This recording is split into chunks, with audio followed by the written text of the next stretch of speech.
Hey, buddy, watch this. Hello, Regis Gilbin is the name, and Hearthstone is the game, and this is the Advice Arena where I give you advice on playing in Arena, as you might imagine. This time around, I have a Druid run that's a lot of fun, and I think you'll enjoy this one, so be sure to stick around until the very end. But let's go ahead and jump into this Druid draft as it was recorded live on my Twitch stream. Okay, guys, so let's jump into this Druid draft. We're going to have to move through this one pretty quickly in case it goes long because I don't have all day, but as you can see, I've got the Hearth Arena Companion app up once again, and it's going to help us make our picks. Clearly for pick 1, Stonehill Defender's pretty good. Druid has some good taunts too, so it makes sense that it's good. I think I like Ironbark Protector here, just that giant body, annoying taunt in the way. We're going big Druid all the way. By the way, I don't know Druid drafts that well, like what's good and what's not good, so I'm going to have to probably rely on Hearth Arena a little more than usual for this one, because I never play Druid Arena. Innervate makes sense to me, sounds good. Mark of Yashiraj, probably good. It's a buff. Occasionally it high rolls in the card draw too, but even if it's just a buff, I think it'd still be a solid card. Money Berserker here. Those are both just less good. Eggnapper, I guess. It's fine. Token Druid all the way. Eldritch Horror, maybe. No, Stegodon. Stegodon's better, yeah. Stegodon's much more consistent. 4-drop taunt's fine. We can't do it, guys. The Mad Bomber will be good. That's a nice solid 2-drop. I still like Eggnapper too, but we need more 2-drop consistency than 4-drop consistency. Mistress, maybe? She's fine. Give us that late game heal potential too. Keep us alive. Lotus Agent's probably the card here. I don't hate Violet Teacher either. Especially in Druid, it can make sense, but Lotus Agent's just more control over what you get. It's always nice. Yeah, Threshodon's a solid late game body, which we'll want some in this deck for sure. Faceless Shambler's intriguing in Druid. Like, this could work better in this class than any other class. But yeah, Sea Giant is just the better card on average, clearly. Happy to take that. Particularly with all these like tokens and stuff we have. There might be a board where we get that out early. This is occasionally a 3-5, which is pretty good for 3, so sure. It's fine. Reckless Rocketeer, I guess. I don't really like any of these that much. Tier list says Menagerie Magician. We do probably have Beast. Yeah, we have a Beast. Dragons and Murlocs are less likely, although Threshodon is Murlocs. It says here, doesn't it? I always forget it says here. I like running through it anyway. Nesting Rock's really good, especially since we just got the Magician. Probably Swamp Ooze. All pretty close on tier score. Cult Master, huh? I don't know how I feel about Cult Master. Or Daring Reporter. They're all fine. I guess we could just take a shot in the dark here for any of these. But I guess we'll go by the logic of Hearth Arena. Cult Master's fine. Card draw's good. Slimming Mana good in Arena? It's okay, apparently. Aha! Forbidden Ancient is slightly better though, so we'll take it. I like the flexibility for sure. I need to check in on follows here. Klon ML's followed. Mataru95. Treeperino of Cripperino has followed. The In-Guy PT. It's Lou. I think I missed even Urza Sakureto. So thank you guys for the subs. Or not the subs, the follows, excuse me. Appreciate it. I'll catch up with chat here in a minute, guys. Give me a sec. Corrupted Healbot? Sure. Can do that. More big 5-drops. It's fine. Probably Wild's probably good here, I'm guessing. Either a 2-drop or the buff. The flexibility should be really nice. Mana Wraith? Maybe Silphid Former's actually fine in Druid since you have hero power, yeah. Yeah, sure. We'll take it. Tolvier looks like the pick here. I don't even know if we have elementals, but sometimes just 3-5 is enough. Gluttonous Ooze or Blaze Caller? Blaze Caller, we don't have enough elementals. In fact, we have 0 elementals. Tolvier is not an elemental. So Gluttonous Ooze will work. Just a 3-drop, really. Probably don't high roll into the weapon that much. Sinjin looks good here to me. We need 4 drops. He's a pretty good one. Mark of the Lotus, is that good in Arena? Sure seems like it could be. Sure. Volcanosaur for sure is the pick here. Looks really good for our deck. Nerubian Prophet I like for flexibility, but Tortolon's good too. Yeah, Tortolon makes a lot of sense, I bet. You get the early body, plus you get a mid to late game body too. Yeah, Tortolon looks really, really nice. Enchanted Raven's got to be good, right? Celestial Dreamer. Yeah, I can roll with Celestial Dreamer. I bet Evolving Spores is better in Arena than it is in Constructed too, though. But I like Dreamer fine. Lotus Agents again looks really good to me. I like Lotus Agents here. Living Mana? Lunar Visions? Yeah, Lunar Visions makes sense. Some card draw, and we have some big bodies to reduce too, so I like Lunar Visions here. There you go. Look, it's a pretty good deck, guys. I feel like this is a pretty good deck. 69.2. Well, it's not bad. For a Druid deck, that might actually be a little better. Who knows? I feel like this is a deck that can win games, though. You got a lot of different things. Some good flexibility, good early to mid-range minions, some good late-game bodies, too. Maybe not enough, like, really big bombs. Really just have, like, a few bombs, but some high-tempo stuff with, like, Innervates, maybe, you know, Lunar Visions. Lotus Agents can certainly get us some bombs, too. 2 of those. Stonehill can get us some big bodies, so I don't know. We have some early game that contributes to late game. Have some late game. I think we can win games with this. Envision RL says, so I never did the Nax expansion with the exception of the prologue. Would it be worth it to spend gold to unlock the wings and craft the cards for Dust? I rarely play Wild. Well, if you don't do Wild, it's not going to be worth it for card, you know, like Dust ratio. I don't think is going to make sense probably, but it's still a really fun thing to do. And I'm someone who has every card and wants to have every card, so it still makes sense for me.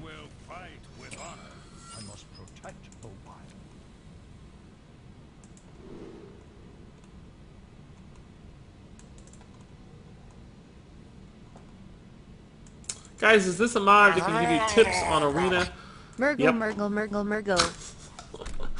Yeah, this is called the Hearth Arena Companion app. Jerks, thanks for the Murgles, dude.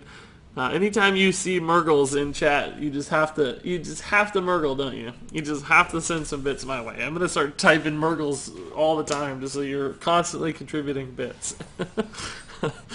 Anytime a Murloc shows up, you gotta chime in. I love it. It really is the highlight of the stream for me. Is the constant Murloc Murgles. Okay. Well, that's scary. He only buffed 3 things, though. I mean, like, it can't be that bad, right? Well, that already looks kind of bad, I'm not gonna lie. I think coining out the Eggnapper here works out okay. Honestly, the Fellorg probably does too. 3 plus the 2 it takes naturally, it takes 5 off, which leaves it as 3-2. So, well, actually, it only gets to attack once. I think let's just go for the Eggnapper here. The tokens should trade in pretty reasonably well. Ugh. It's early still, guys.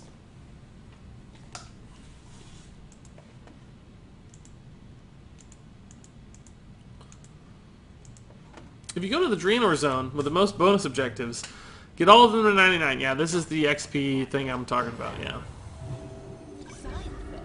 Yeah, that's the XP cheese. Wow. He not only hit all of those, they were all like super early game cards. Wow. That is annoyingly good. I think we just have to play as much as we can here, right? And like just try to catch up. Maybe we kill one of those with the hero power. But that leaves him with a lot of stats on the board. We could try to stall him out with Stonehill, but I don't really think that helps much. I think we just play as much as we can. But this doesn't really line up. I was going to Enchanted Raven, Forbidden Ancient, but there's a chance this Ancient really low rolls. Well, it doesn't low roll, I guess. It's always going to be a 2-2. It's just not that helpful. Let's just play on curve. Try to catch up later. This gives him a lot of power to dictate the trades, unfortunately, but and we don't have like a swipe or anything to ultimately clean up. So it's crazy that he hit 3 really early game minions with that Smuggler's Run. Hopefully his hand is just totally dead now. Like the last thing we want to see is a good 4-drop. The last thing. Dark Iron Dwarf or Yeti or True Silver. That's not so bad. We can probably deal with that. What's an orc dream girl? A rock. Because they're stone cold and down to earth. Man, that is... Tuba, that's bad, dude. That's really, really bad. Regis, I love you, but these early streams get me tired. Me too, dude. You don't have to watch. A lot of this will be on YouTube later, and I appreciate you getting up early and hanging out. There's always the late Thursday stream, too.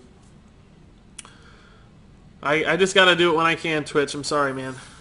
Sorry. It's not always my favorite either, but... If he trades here, that might be a good sign that it's freezing trap. Not that we have a lot of choice in the matter. I think that last trade indicates it's not freezing trap. I think that suggests it's snakes. Not that it makes a difference. We still have to go for it. We don't have swipe though, unfortunately, so that kind of sucks.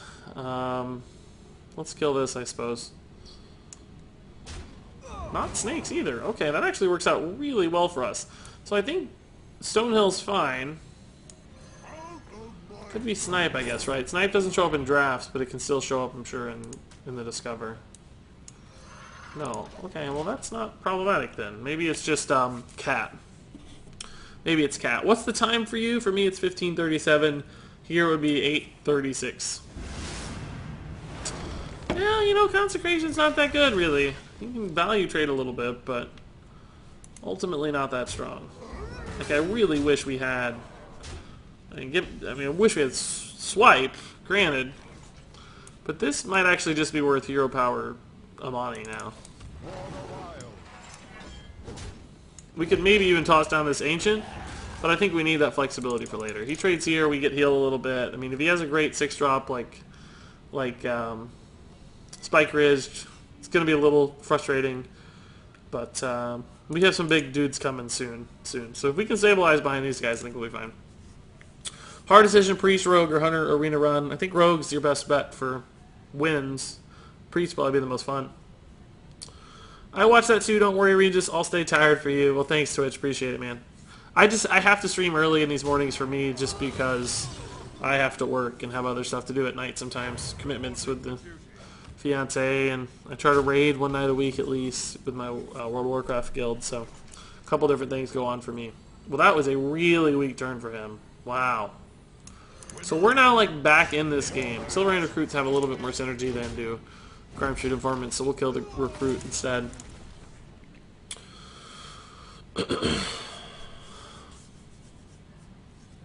Opening my last Unguro pack, then saving for the new expansion. Any guesses on what you'll get? Unfortunately, I think you're going to get the Vorax. It's just sad reality, I think. I'm not happy for you, but I think you're going to get the Vorax. That's my gut. That's a pretty weak turn. Pretty weak turn. He's had a really bad hand here. We'll just take the clean, easy trade here. Say the Threshold's fine. We still don't know what that secret is. Could be cat, could be explosive, I guess. I think that's the only things it could be. Maybe hidden cache. I don't even know what the trigger is for hidden cache. Nobody plays it. Isn't it when you cast a spell? Well, that's not very good. I mean, I might get a clear here, but still ultimately not that good.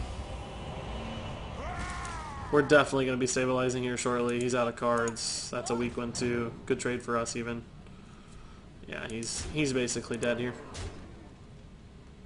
I mean, don't get me wrong. The quality can always get you out of the weeds, but quality and... I don't know, a couple good Spike Ridge and a Spike Ridge, maybe. Cash is summon a minion? Oh, play a minion. Oh, it's not that for sure. I thought Cash was spells, too. Nobody ever plays Hidden Cash, so... Oh my god, he's just gonna smork us, I guess. Great. Thank god we have armor every turn. Jeez, the smork is real, guys. I don't think we can ever play a spell, then. If we're worried about it being, cat. We'll go ahead and get this down, too, for the heal. Just in case it's explosive, I'll actually take some trades. Oh, I could have killed that, I guess, but I was trying to get the armor, so who knows if it matters. Probably should have, regardless. Be a good kill for our mistress here. Now I think we can go face, too. Since we got the heal back. Misdirection, wow. Cool. That's fine.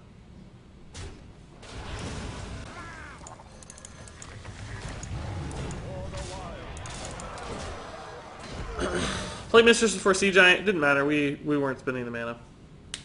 It made absolutely no relevance. I think. Well, it might have. I don't know. Oh, I don't think we had anything extra to play though.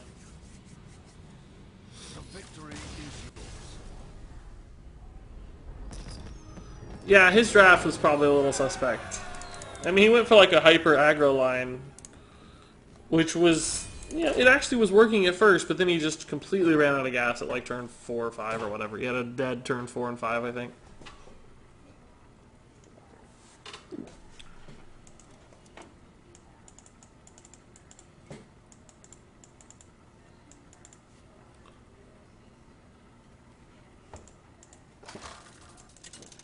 Yeah, he just died. He just tanked it. Compared to the last 0-0 game we had earlier in the stream, that felt good. Man, that last 0-0 game was bonkers. And the 0-1 game, and the 2-2 game. That last run had some highlights, or lowlights for sure. Man. Never felt quite as bad as it did in that last run.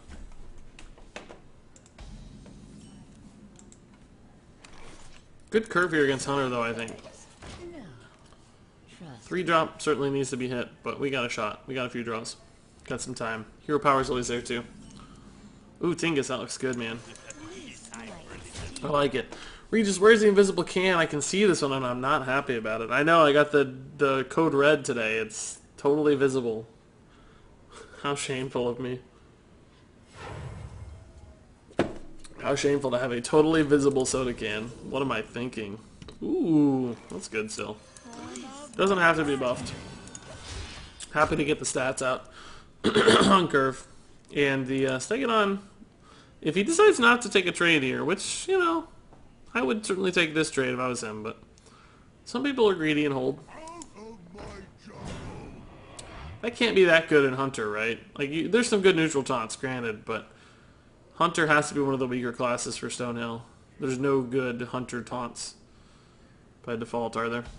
Abdulaziz212 says, came from YouTube. What I like about Regis is the name and Hearthstone is the game. Is how fun and informative his videos are. All the best, Regis. Thank you so much, dude. Appreciate it. Abdul, thanks, dude, for the kind words, for sure.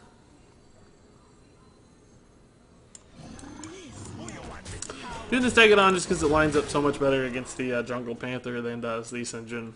Leaves it with some extra health. Captain Tar says, I want root beer. I haven't had root beer in a long... Oh, come on, dude! Why? Why do you have it? Why? Just why? It's not even that good. Like, we're still totally fine. Whoa. Whoa. Yeah, I think we'll just, I think we'll take 2 suicides here. We'll keep the Stegadon alive just to deny the trade into the Cult Master, maybe. Get another draw. Ooh, Sea Giant. Almost playable, I bet. That Bomber might clean up here after this trade, too. We'll see. Regardless, Sinjin Mark's pretty good, probably. Or just Sinjin Hero Power, whatever we need. Grievous Bite. You know, like, that's good that he denied me the draw, but that's still ultimately a pretty weak play. I think we just try for the high roll here, right? Nice, got it. If we whiffed, we still could have, like, Mark of Yashiraj and Power the Wilded. We didn't have to play the Sinjin. Or still could have Hero Powered Marked, something like that. And been in a similar position as to playing just a Sinjin. But it was worth it to try to high roll the stats on board, as opposed to just Hero Powering and Sinjin, which is the safe line. But that's one of the best Mad Bomber opportunities we're probably going to get this game. There's a local barbecue place that has the best smoked sandwiches plus cane sugar sodas. Sounds like a place here. Are we in the same place, man? I don't even know what we want here against Hunter, right? I guess just stats and pressure.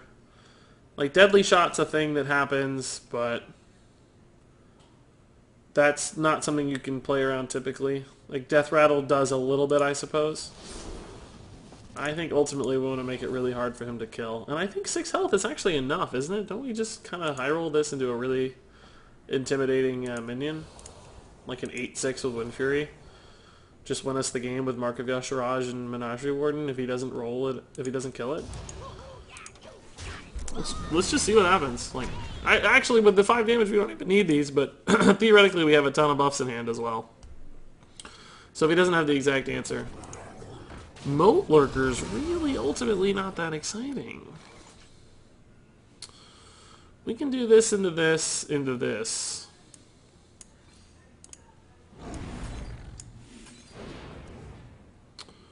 I think I actually just like innervate Lotus Agents better. This becomes a 6-5, but it lives to the trade anyway. The problem is Lotus Agents dies to the trade, but he doesn't want to take the trade. Because then he summons me an 8-6. Assuming he can't like silence that somehow. Let's try this. Let's just see what we get. Shadow Strike looks like just the best option here. Savagery is going to be hard for us to use. I wish we could have opened with that. We would have been able to Shadow Strike that and get our dude back. Now he might be able to silence it with Defies Cleaner or something. If that's the case, he has a pretty good line.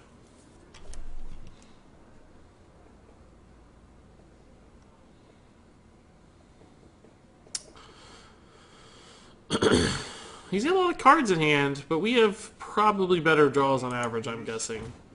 The only really bad draws in the deck right now are probably like Lotus, Raven. Even Forbidden Ancient would be fine. The 3 drops would probably be okay just because there are enough stats. That's not doing much here. No, that's not enough. He's dead. Well, he's not technically dead right now, but he's sort of screwed. So I think we can just Sea Giant and then God, do we even need to Shadow Strike? Like, can't we just maybe just Sea Giant? Can't we just Menagerie Warden? No, let's not risk it. Let's just clear his board. Let's just clear his board. It's fine. So we'll just Sea Giant Shadow Strike. Could trade in here first, I guess. Doesn't matter. I'm overthinking it. Wait, it doesn't. None of it's relevant. None of it's relevant. The 5/3 is going to die to any trade, so we'll just do it this way.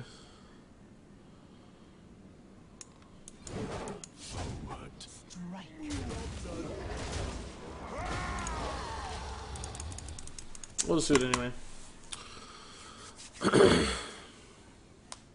Could have Menagerie and Sea Gianted, but then we wouldn't have been able to clear his board. I just wanted to clear the board. Regis, I thought you'd still be in bed recovering from losing to me the other day. I've been thinking about it. I've been losing sleep, Lucas. I can't recover, dude. You beat me. I'm donezo. Arcane Shot's kind of annoying. That's also kind of annoying. All of this is a little bit annoying.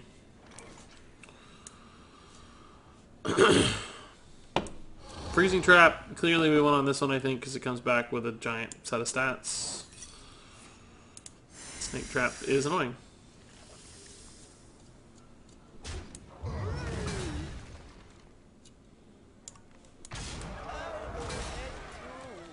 I think I want the buff hitting the big dude. We'll play around the Explosive Trap a little bit here, I guess. Nah, there's not really a way to play around Explosive Trap, I think, given the state of the board. I don't know, I think we're fine, but Face would have been Crypt's play. Yeah, it probably would have been fine, too. But frankly, you know, he had, what, let's see, 7, 10 damage on board, and he's a hunter. Like, if he somehow had really cheap beast double kill command, we actually could have been dead. So, I don't want to risk it too much. That's annoying. I don't have really a clean kill for that, unfortunately.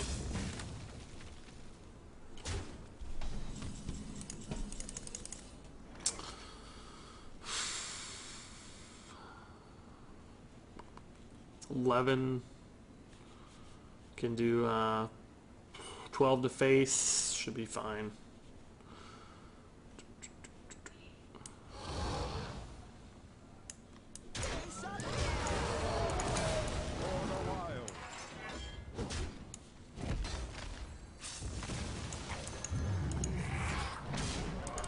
I'm not going to play the heal bot just in case. Like, we have more than enough on board to win the game, so I don't see the reason to risk it.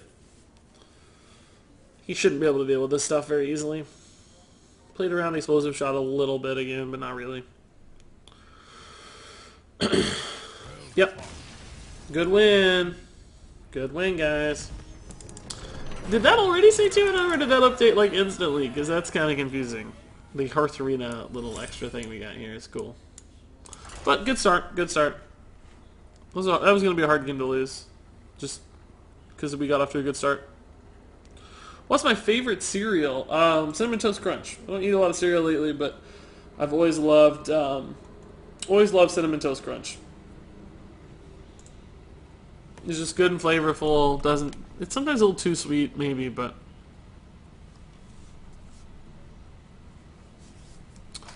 Yo, Regis, Tyler the Creator made a new song, and in the music video for it, he stitches a face over his. What? That is, and it reminds you of me. What's the name of the new song?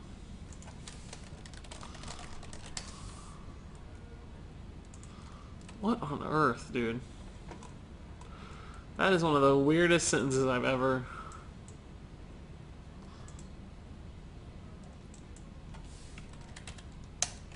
I can't find a video, man. You can't. You're gonna have to link. You're gonna have to link a video. I can't find it. That's a pretty good start. Regis, you ever thought of doing a Hearthstone tournament on like Battlefy and stream it? I've done some in the past. I've done some of like those opens and stuff. Never really won or anything. Never did particularly well. As far as streaming it, I'm not opposed to that. The schedule would have to line up really well and stuff. My schedule is always pretty strict. Yeah, I guess it's a pretty good play. I probably would have let it hit me a couple times first, depending on what I was going to play next, but certainly nothing wrong with that play. Good 3-4-5. Yeah, that's a really good 2 into our 3 here, unfortunately for us. Mark of the Lotus might make the math look a little cleaner for us, but still, that's pretty convenient. Tingus has to head to bed. See ya, Tingus, man. Thanks for stopping by. Who dat boy? Who dat boy? Okay. Well, that is horrifying, dude. That is absolutely horrifying. I am horrified now. I think I'm going to get murdered in my sleep. Ugh. I guess we don't need to do anything sneaky with Mark of the Lotus here. Just because the mana doesn't work out, right? Like, you can't Forbidden Ancient first and then do it. I guess we could Hero Power Mark. But even that just doesn't do a lot. I think I'm happy to just kill 2 minions and play this Tol'Vir. I don't think we need to be too sneaky here. This trade's fine anyway, so...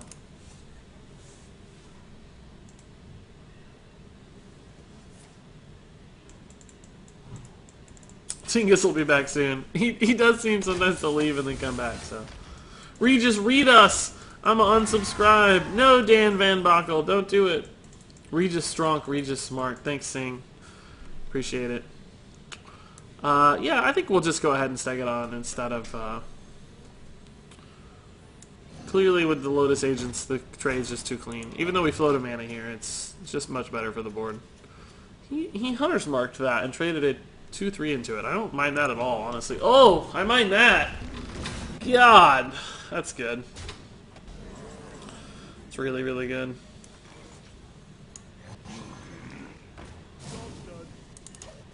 I think this is cool. It trades. It trades. We want to keep him focused on our board and not our face. I don't want this guy turning the corner anytime soon. And I want that Lotus Agents to make sense. We could have done Lotus Agent Mark, but this does just as much probably. I don't think he takes this trade. I think he goes face here. Ooh boy. Now he goes face for sure. But thankfully, Mark of the Lotus is going to make it easier for me to trade back. But we're just taking a lot of damage in the meantime. This is a problem. Could Bomber Lotus, but I think for sure we have to take the Lotus Agents. Ooh, Vanish is intriguing. So is Menagerie Warden. We might have to take this Vanish just in case, guys. Like, in case we can't clear this board and we need to stabilize. It's a big mana commitment, granted, but we might just have to do it.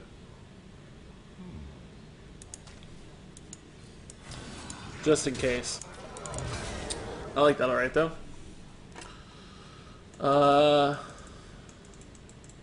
Regis, you're the best, says Toxic. Thanks, man. Appreciate it. We got Ragnaros the Ice Lord, Ragnaros the Light Lord, Ragnaros Fire Lord lowercase, Ragnaros Fire Lord uppercase. I'm just being invaded by Ragnaros. All the time. Oh god, I think we're going to have to vanish. He's going to go face here. Which he should. He absolutely should. No way is he trading. Oh, that makes sense, that trade. Go face for 7. Is he going to trade again? Oh man, I don't know if I like that trade. I think we still have to vanish here. Just because we don't have good ways to deal with this. That Bomber is a little risky because it can hit me too, but we need to get stats ahead on the board, right? Like, we need to. Yeah, we took 1. That's not that bad. Do we have any heal in this deck or just taunt? Just taunt. It's going to be tough, guys. Lotus Agents could give me a really good card, though, so. He should still have a... Oh, God. That is a problem. That's a big problem for us. Sap? We need a sap. Shadow Rager, Evolving Spores. None of those help me at all. I think we're screwed. I think we're screwed, guys. Taunt on Evolving Spores theoretically helps this turn. But I think we still lose. I think we're just so far behind in tempo. Highmane was like the one card we didn't want to see there. I don't really think we have a choice. We take 8 damage next turn. If we take damage next turn. Ugh.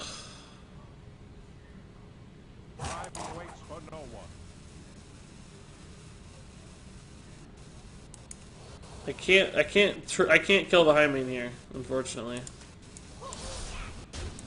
If I kill the Highmane with the +3 attack, he has 7 damage on board, 9 with the hero power, so doesn't take enough damage off the board.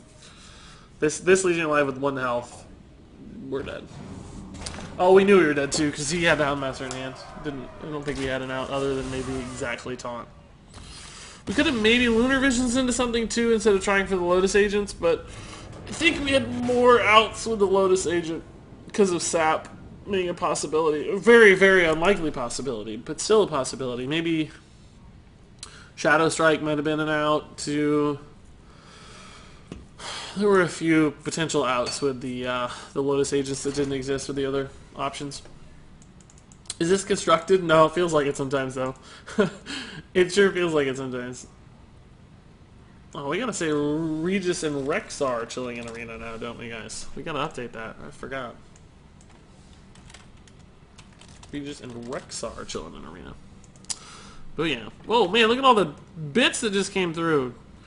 Lots of tiny bits. Let's read these. Tal Shiar cheered a few different times there. Appreciate it, Tal Shiar. Thanks, man.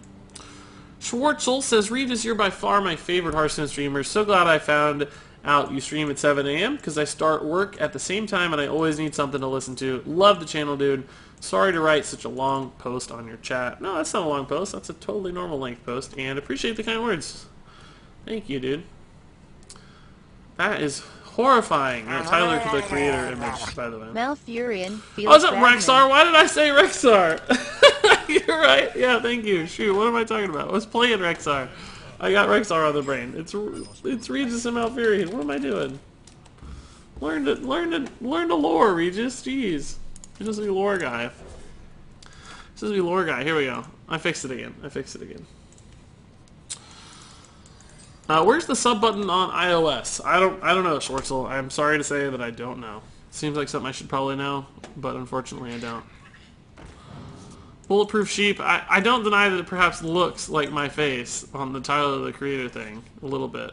I mean, it's got the same kind of hair color. The lips look a little scary.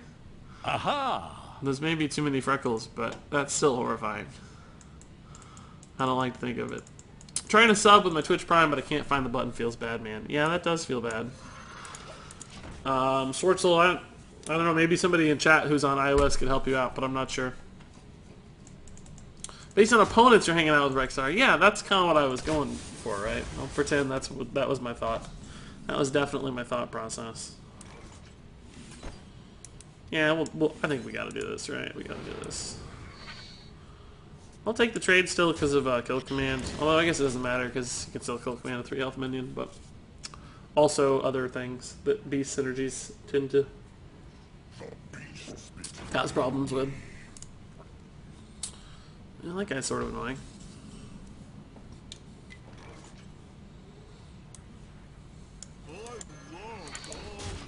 Make him make the trade. Glad I'm not the only person here just listening to the stream. I'm gonna have to start like I'm gonna have to start narrating every event. Regis attacks a 4/3 enchanted raven into a 4/2 forlorn stalker. That kind of stuff. What was the iOS question? How to sub on iOS.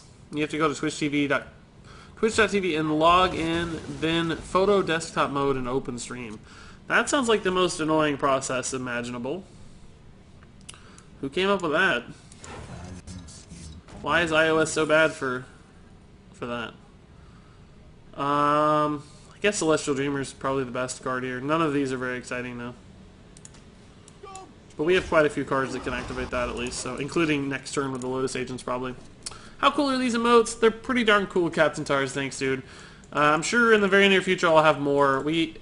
At 65 subs, I'm already up to like 8 emotes or 7 emotes or something of the sort. So there's already the opportunity for me to get more emotes as soon as I get partner. I just have to get partner first, which hasn't happened yet. But Regis, I was climbing ladder yesterday and I fought against Show and he wrecked me with Mimic Pod Van Cleef. That sounds tough, dude. Show's really good though. I don't think they're listening for the game, Regis. I think they just come for the voice of the bearded prophet. Well, that's understandable too. War Anakin says Mountain Dew. Yeah, it's Code Red. It's Diet Code Red. It's so good though. It's so freaking good. Lotus here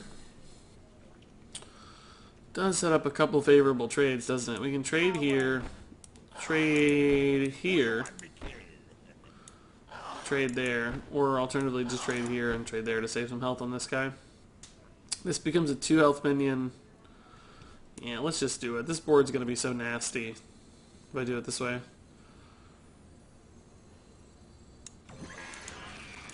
And we just clear, which is nice.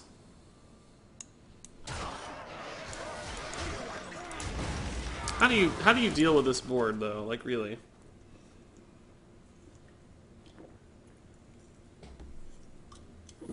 How on earth do you deal? Well, explosive trap is one way to deal with a board. That sucks.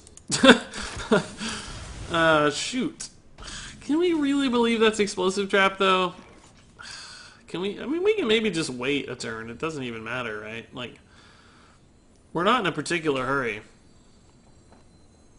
I think we can just wait. Like, he has to play minions eventually, or we're just going to keep loading up the board. Like, you know, if he doesn't play minions for us to trade into to get value off these, like, we'll just play Ironbark Protector next turn. And then we'll have an 8 attack, a 7 attack, and a 5 attack minion that don't die to Explosive Trap, and we'll just go face and pummel this dude. So, and he'll never be able to develop minions. And we can sustain 2 damage per turn, no problem. So, let's just wait it out, just in case. There's no rush.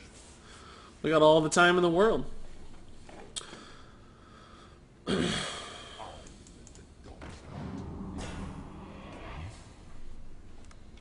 Stealth Taunt's always good.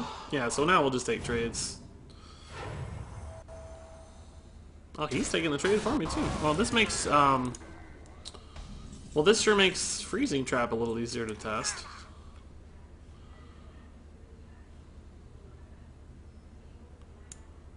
Okay, so we know it's there's a pretty good read now that it's officially explosive. So it doesn't really matter how we take these trades at this point. Something's going to die regardless. Just in case it's misdirection, let's actually run this in. No, this is fine. Misdirection's fine on that too. Just in case it's not explosive somehow. Alright, so we made the right read on that one. So we're pretty good to go now. Our strategy worked, just wait a turn. War Anakin says, you got this. Thanks, War Anakin. Appreciate it, man. Thanks for the vote of confidence.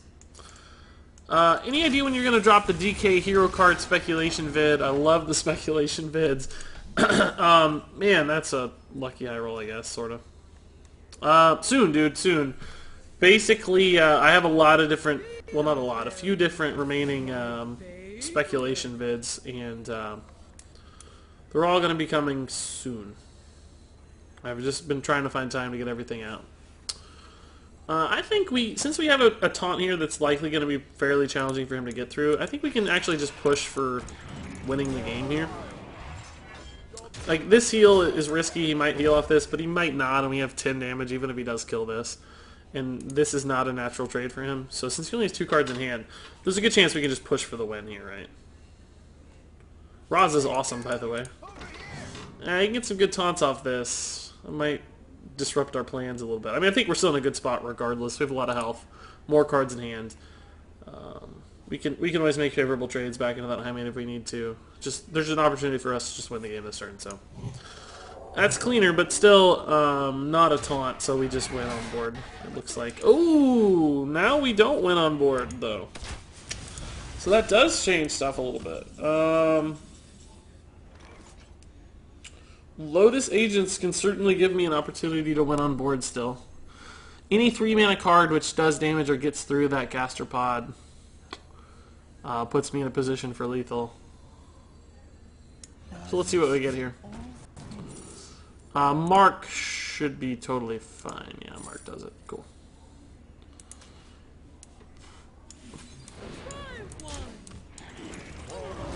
Sick. This is the first time I'm climbing ranked, says Guadalupe's. And getting to rank 10 is so hard, but to 5 I've had less trouble. Yeah, I feel that way sometimes too. Like, you just run into weirder stuff on the way to rank 10. But like, once I get over the rank 10 hump, I usually climb right to rank 5. I don't know what the difference is, why it's like that, but I seem to run into the same thing. Twitch is Amazon, and Amazon is linked with Android, so they get all the perks. Apple doesn't allow much interaction with Amazon beyond going to the website to shop. That makes sense, I guess. I mean, Android is Google, so it's a little weird that that's... because Amazon is one of Google's biggest competitors in the scheme of things as a web giant. So it's a little weird that that would be the case, but it makes a little bit of sense too. I think we'll just hold this for the 3-drop.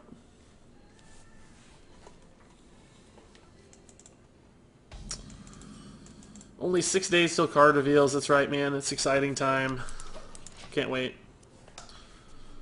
Will they reveal all the new cards or just a few? They'll basically trickle out like a few, probably like 3 a day, probably give some to streamers and stuff, of which I won't be one, unfortunately, at least this time around. And, you know, it's like they've done it in the past, you know. Here's a card from Raynad, here's a card from whoever else. And then, ooh, interesting. And then what'll happen is when there's like a few days left for the expansion, they'll dump like the remaining 60 cards, which is annoying for people who are trying to review cards. I'd rather them spread it out over time, but that seems to be the model they've taken lately for card review. Regis, any construct today? It just depends on how this arena run finishes out. I'm going to stream until about 10 a.m., and which is another hour from now, or about 50 minutes from now specifically. And then if there's time, sure, we'll do some constructed. If we go long on this run, though, I don't think we will. We have to kill that. We don't know what it's going to be, right? I don't want him to pull the King Crush, right? It's not going to be King Crush, but you get the drift, or the gist of it. Do Amazon and Google really compete for the same internet space? They do in a lot of ways. Yeah, not always directly, but Google, of course, has always been mindful for the shopping space. Like, Google Shopping was a thing that failed for a while. Plus, they both just own a lot of different aspects of the internet now. So it's not just Google search versus Amazon store. It's Amazon also owns a lot of different gaming services. They have Amazon Studios that makes games. They have Twitch. Google does the same kinds of stuff. They own just a ton of different products. Basically, each company's portfolio is so large at this point that there's just a lot of overlap. They're just both internet giants. Now, their primary revenue drivers, which for Amazon is the retail, or not retail, but the sales side versus Google, which is search, advertising, and YouTube, don't directly interact. But I mean, like YouTube versus Twitch, for instance, is a perfect example. Google owning YouTube, Amazon owning Twitch. Huge competitors, because YouTube is trying to get into the streaming space with YouTube Gaming, and of course they're both just video content and streaming content, so not direct competitors for their primary sources of revenue, but certainly still they don't love each other all the time. They're not super friendly with one another. At least in my opinion. We need to help Regis' popularity so he can do a card reveal too. Yeah, I hope it's somebody with a beard.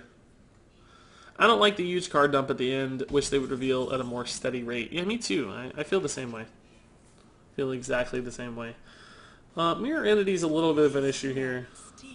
So is Counterspell with Lunar Visions. I think maybe we just split our resources and just do like Mad Bomber and do Celestial Dreamer. Let's attack first, just in case something goes really wrong. This actually increases the likelihood that something could go wrong. Like that, for instance, but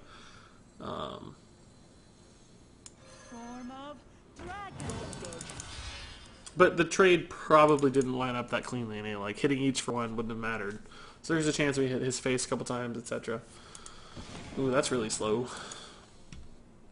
We might actually be able to afford a whiffed Lunar Visions here. Since we know it's not Mirror Entity, though, Corrupted Healbot's probably okay. That was the real concern, is playing Healbot into Entity. That would have felt pretty bad.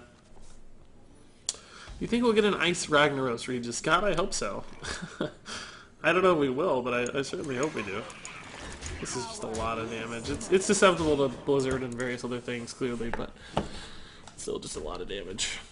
See you, Waving. Thanks for stopping by, dude. Good luck in class. Speaking of that, won't Twitch make you stop streaming on YouTube? Yep, when I get partner, I have to, well, yeah, basically, yes, YouTube is canned. Not videos, I'll still make tons of videos, but streaming becomes exclusive. Unfortunately, so we'll have to figure something out, but that's my worry. So that could be Entity again, so we probably still have to Egg Napper here. We still don't know the first secret either, which is a problem. Actually, Lotus Agents is a fine Mirror Entity target because we have the good trade. Definitely not a Venom Weapon. Volcano's really good if we fall behind. Nourish is a little better if we're ahead. I think Nourish is ultimately more flexible, but I think Volcano is just such a better card. We have to take the Volcano here. Not the Entity. Vaporize, cool, that's fine. That was going to get pinged anyway, so that's no big deal. This thing is hit for 12 and it's only going to heal for 8, so clearly it's been worth it in that regard. Don Von Bockel says, I'm going to stop watching the stream because he's paying attention to Twitch. Well, that's your prerogative, certainly. I think it's weird people have these allegiances to a platform, Twitch versus YouTube, personally. I think the content of the stream is identical as far as I can tell. It's the same me talking the same games being played, so I'm not nearly as allegiant, nor do I care who watches where, so I don't have a problem either way. Like, if it was me watching someone, if I was here for the person, I'd just switch platforms, no big deal. I know some people, though, are like YouTube people. That's fine. That's why I'll still always make YouTube videos for those kinds of peeps. So once again, we have another secret to test. It's great. We still don't know if that's a counterspell or not, but we presume it is. Twitch greater than YT, Murgle bits. Yeah, the bits are only on Twitch indeed, so.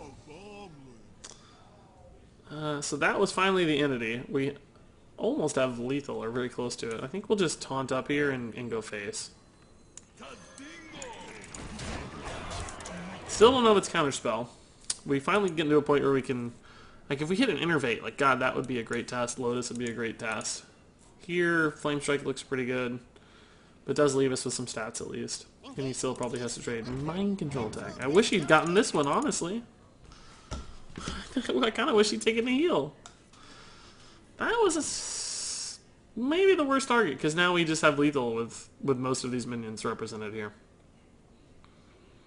And King Crush is also just a nice nail in the coffin. Yeah, I will always make YouTube videos, guys. That's never going to go away. In fact, I still think of YouTube videos as my primary drive. Like, Twitch streaming is great, or I should say streaming is great. It's really fun. I like all of that. But at the end of the day, it's still the videos which are my primary passion, I guess. That's how I could put it. Man, the positioning bugs are wonky. Like, we knew that's the true positioning because of the way Mind Control tech works, but it's still really wonky. I mean, is this Ice Block?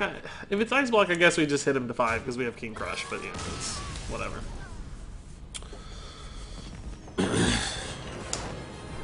Ooh, 4-1, guys. Good start for Druid. Really, really good start, actually. For what is not maybe an amazing deck. Pretty happy with this.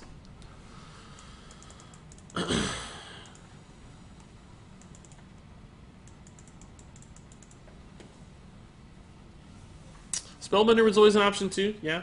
I think we tested for Ice Barrier.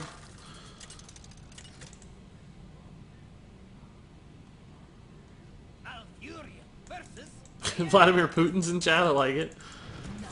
Regis, I have a sad message. Lich King will not be a legendary minion. Where'd you hear that top music? Is that something you heard?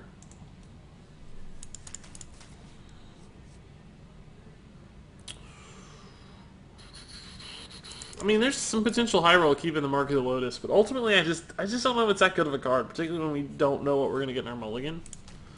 I am going to keep that 4-drop, though. Aha!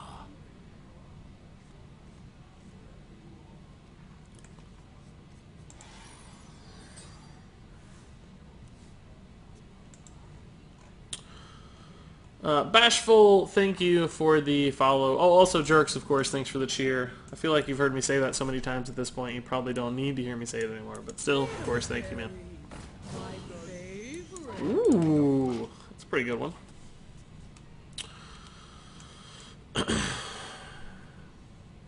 What does Voidwalker's answering machine say? Oh, boy. Oh, boy. When will there be more Knights of the Frozen Throne cards shown? That'll be on July 24th, so about 6 more days. 6 more days. I wonder. Top Music says he has a friend that has information about it. Well, I need to know who this friend is. How are we getting all these inside infos on Lich King, eh? I don't know if I can just take this information for granted. We need details. We need something that we can confirm the authenticity of these reports. This might be fake news in the house. Johan Carlson says, I'm very happy when I see Regis streaming. Thank you, Johan, man. Thanks for the kind words.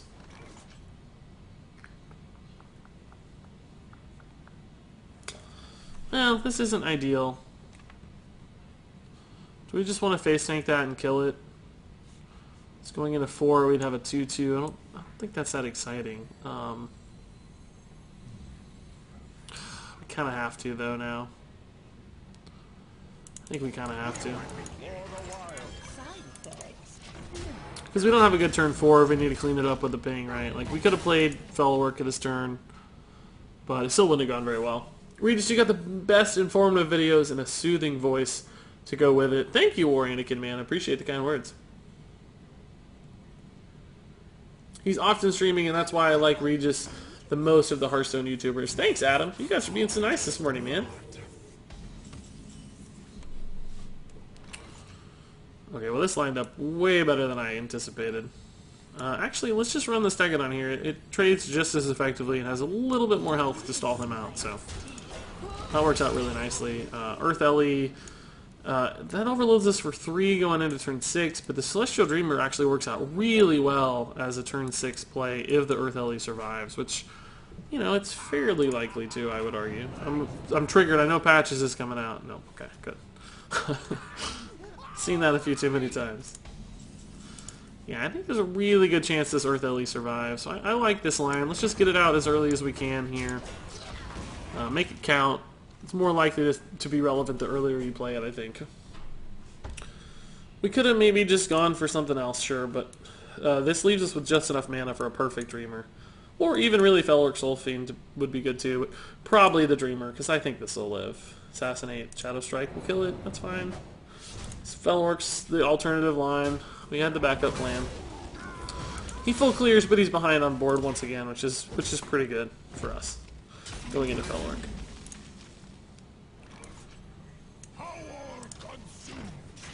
Actually, Mark of the Lotus makes this card a lot better if nothing's trading with it, because just the way the math works out, usually it's you know, if it goes to 8, then it takes 2. And then it goes to 4, and then 2. It kind of gets to live potentially extra. Good night, friend. Shout out to Tars for knowing my bad habits. Uh-oh, it sounds like Captain Tars won the friendly duel between Tingus, the friendly fish, and Tars. But thank you, Tingus, for the $3 donation, man. Really appreciate it. Have a good night, Tingus. Thanks for stopping by and being a lot of fun as always, dude.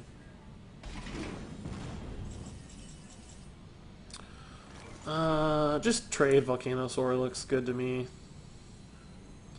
We'll see if we can buy an extra turn or not with that later. Taunt actually could help protect this for another trade. So let's grab the Taunt. Hopefully we get some stat buff here. +1/+1 just makes it a little harder to kill. Because this will go to 1. If you got the free trade on it though, of course it would die. So the Taunt here could make a difference. Nice little taunted Boulder Fist Ogre for 7. I'll take it. I'll take it. Oh, no, Tingus won the duel, but Tars knows when I go to bed. I don't go to bed. Oh, that's true. Silencing. And then trading. Ultimately, still, I think, totally fine. Not trading. Perdition's Blading. Ooh. Very exciting. So Celestial Dreamer actually looks really good here alongside Nesting Rock. I like this a lot. Let's get those stats out while we can. And he's got 7, so I think we do take this trade just theoretically to protect this health total a little bit.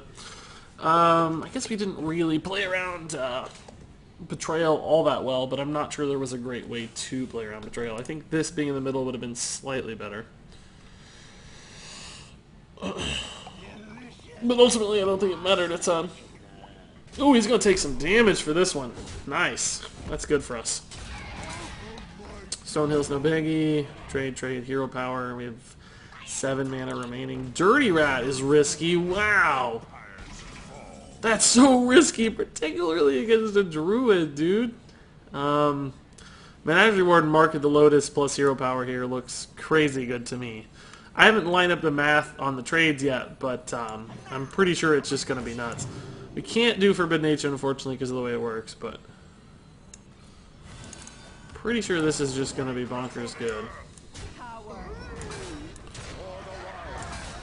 And I think we'll just go face here. We have so much stats on board. Did anyone else see that? What did we... Did he attack and then blade that minion? I don't know exactly what you mean. He used the Battle Cry on Perdition's Blade at some point. Did the math overload though? Did he do... I'm not sure. I don't know. I didn't see it. The Fell Orc. I think he attacked with the weapon on something and then used the Battle Cry, but I don't really remember that well. Looks like he's suiciding though, which is always a good sign. I think he attacked it and then bladed it at 2 health. Oh, yeah, if it was at 2 health, he didn't need to have bladed it at all. Yeah, it would have died on its own. Yeah, if he bladed it at 2 health, absolutely a misplay. Yeah, I didn't process it at the time, but yeah, absolutely. Sounds like it. Marcus Boobman says, is it correct that you can get Knight of the Frozen Throne packs through Tavern Brawl and Arena runs? Not currently, but I guess you will be able to, somebody said earlier. I'm not really sure. Keeper of the Grove's an OP card because you have so many possibilities to use him. He used to be a little OP, I think. That's why he got nerfed. Throw him a can of Mountain Dew. That's what fuels me, guys. I need the Mountain Dews. Again, with Mark of the Lotus, I mean, yeah, there's high roll potential, but we don't know what we're going to get, so let's just go for consistency first. Gluttonous Ooze is probably pretty good against Pally here. Well done on the other arena run. You were better than my other 5 runs. The one that went 2 and 3? I don't know, that one was particularly well done. I don't actually think we played poorly in it. I just think we got high rolled out of our minds by other decks. Regis, are there any wild cards you miss? Yeah, I miss Reno, I miss Thaurissan, I miss Lotheb a lot. I think Lotheb was one of the best cards the game has ever seen. Like, as far as both power level, but also, like, fairness, design, like, it just... I think it was really well designed, because it was one of those things where it was a perfect counter, but you had to be very skillful in how you utilized it, and your opponent knew it was a possibility, and you had to play around it. There was just a lot of sneakiness that went around using Lotheb well. I think we really want to save the Ooze, so I think I'm just going to play this and trade. It's clearly not the best utilization of it, but just the flexibility is really nice. This Ooze is just so good against Paladin. Against Divine Cleaver. I'll probably use it against a True Silver if it seems like it's going to matter. Rifleman, dude? That's rude.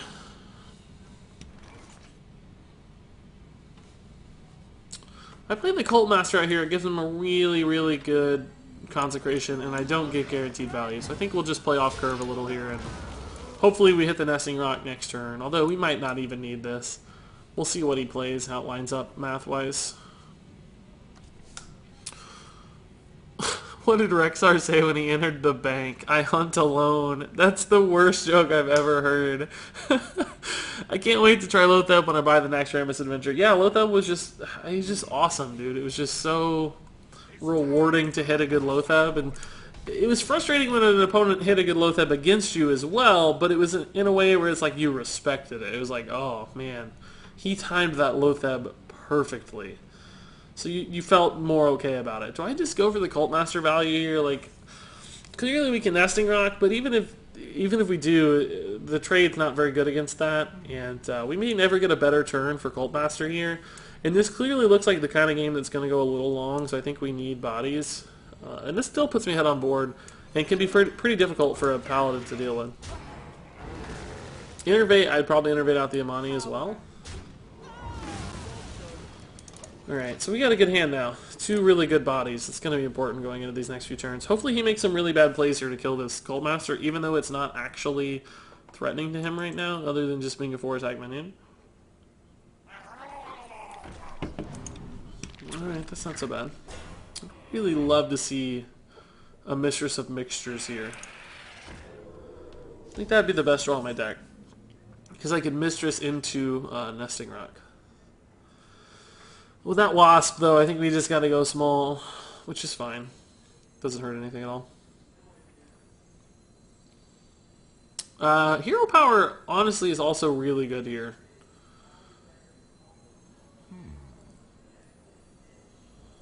Yeah, I think I'm gonna Hero Power.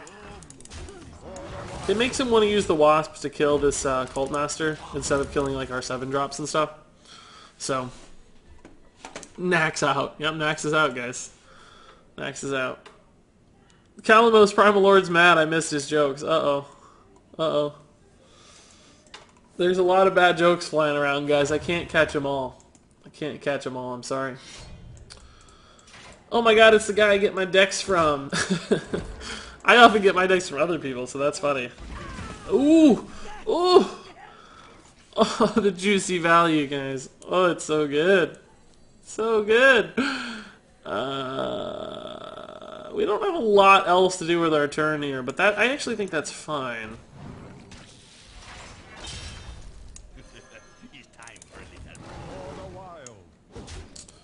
I don't feel compelled to make that trade. Face damage is relevant. Got some nice armor, killed most of his 7-mana weapon there. Did he coin that out? How did he have the mana for that? It's a 7-mana card. Oh yeah, there's the coin, okay. Regis, do you play Overwatch? I was wondering because I came across someone called Regis in my game yesterday. Well, that wasn't me in your game because I didn't play Overwatch yesterday, but I do play Overwatch a little bit, yeah. Certainly. This is annoying. He's really holding out on this. We're going to have to throw something to it eventually because we don't have AoE for it. Like, we don't have any way to kill it. Maybe Lotus Agents could give me something, but as we know it, we don't have Primordial Drakes. But I haven't played Overwatch much lately, but I played it a lot when it first came out. He cannot tell you all deck on a stream while focusing on a game, so you know. Yeah, I can't really review decks right now, guys. That well. Sorry. Ooh, he's finally... Is he going to... Please, God, make that... Of all the trades you're going to make it that one. Please, God. Ooh. This is an opportunity to high roll. So we could just buff the... I don't know. The Egg Napper, maybe. Could buff the Berserker. Trade here. And then try to high roll this Mad Bomber into the Giant Wasp. And if we fail, we can still just follow up with the Nesting Rock. Like, we're gonna throw him the Nesting Rock to kill, right? Like, it's gonna die to the Wasp, but we'll still. The problem is this guy too, though, because it's gonna buff the Wasp to 3, so it's gonna be really, really, really hard for the Mad Bomber to get any value. Or are we better off just like Volcano Soaring into Divine Shield?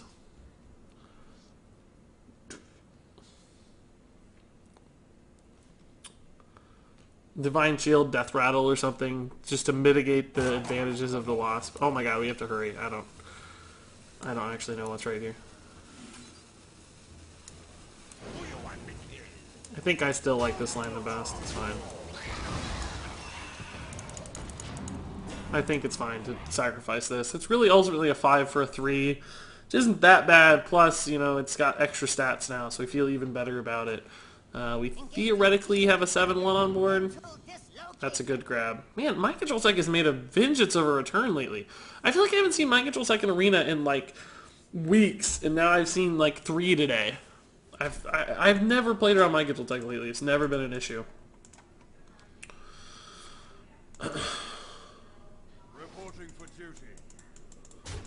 Man, you guys gotta cut it out with these jokes. I'm gonna have to leave chat, I think. Okay.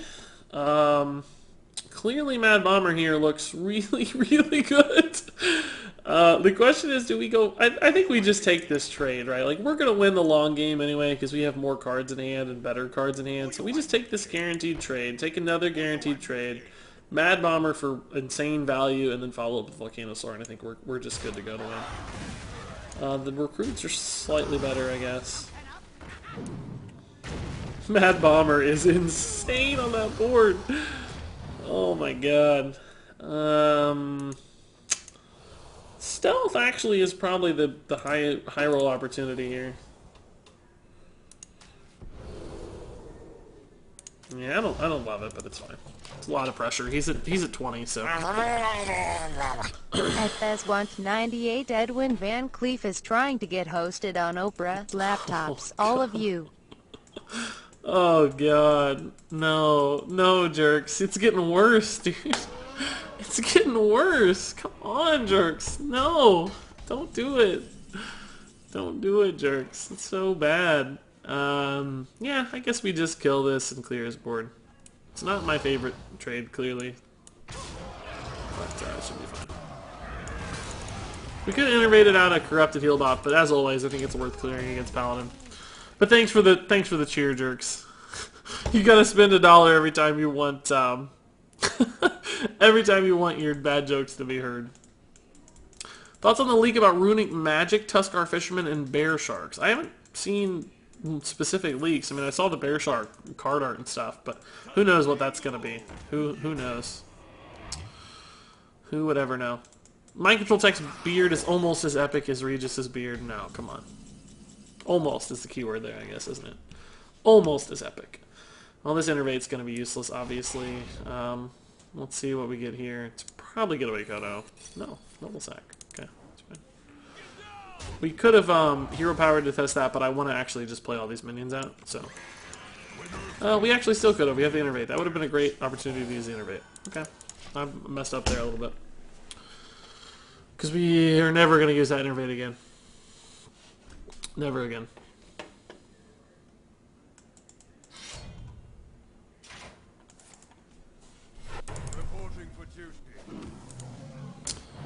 Ooh, Stegodon. Glad we cleared those recruits when we did. It's a pretty good roll. Poisonous would have been better, but still a pretty good roll. We just need to not draw dead here. It's going to be hard to draw dead. We don't have that many dead draws. Clearly we want, like, these guys. Clearly we want these guys up here. Almost all of them are good. Hero power is going to be really helpful at, like, cleaning this kind of stuff up for sure. Sinjin is totally fine. And we're just going to go... Do we want to go face here?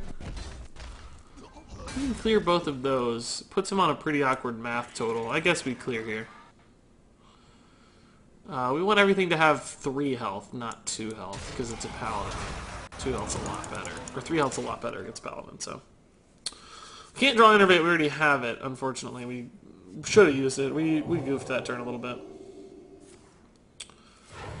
Alright, well, I'm not even that upset about that. He takes 7 here, but he heals 8. He goes up to 14. Oh, no. No. Where did he start? I don't know why that math was so weird. Oh, that's a good roll. Good draw.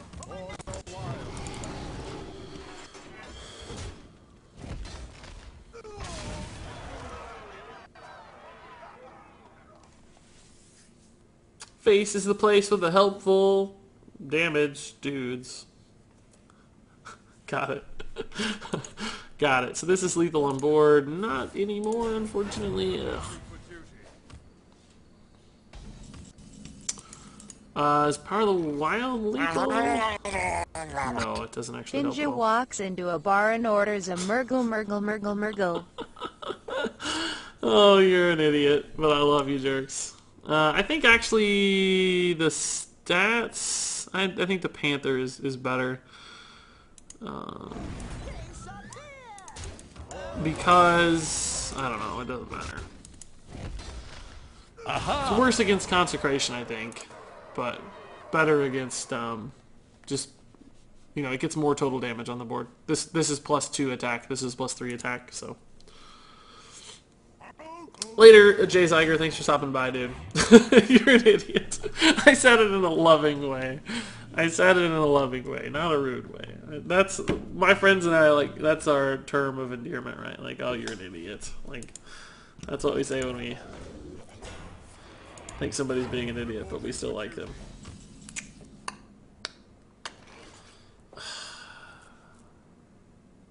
So we don't actually have lethal here, right? It looks like we're one off. Yeah. It's annoying.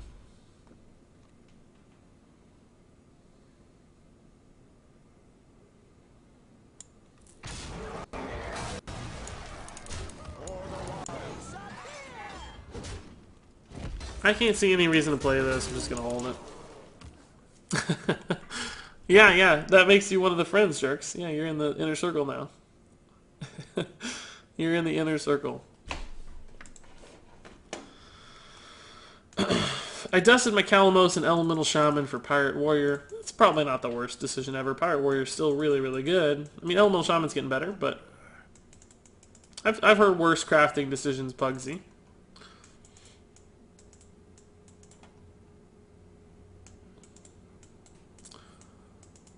Regis, do you think Karazhan is worth the gold for a free-to-play player? Yeah, probably still worth the gold. I mean, I guess it depends on how much gold you earn. That's like always the question. People always say, like, is it worth it? It just depends on how much gold you typically earn and how quickly you're able to refill your reserves so that you can buy Frozen Throne packs and stuff. I don't know. If it's like going to be the only cards you get for the next 6 months, then no, it's not worth it because you need the next expansion and it's eventually going to rotate out. So it kind of just depends on that calculation a little bit. So it's hard for me to say.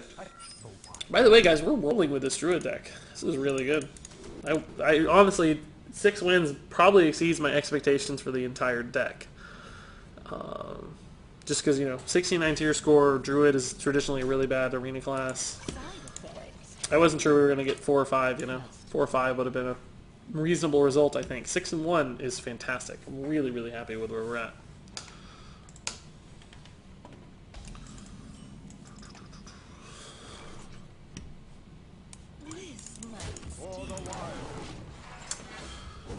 I just looked at Sinjin Shieldmaster's art, and I used to think he was stuck between 2 walls, but now I look at it, it's his shield. Yeah, yeah, he's holding up a shield.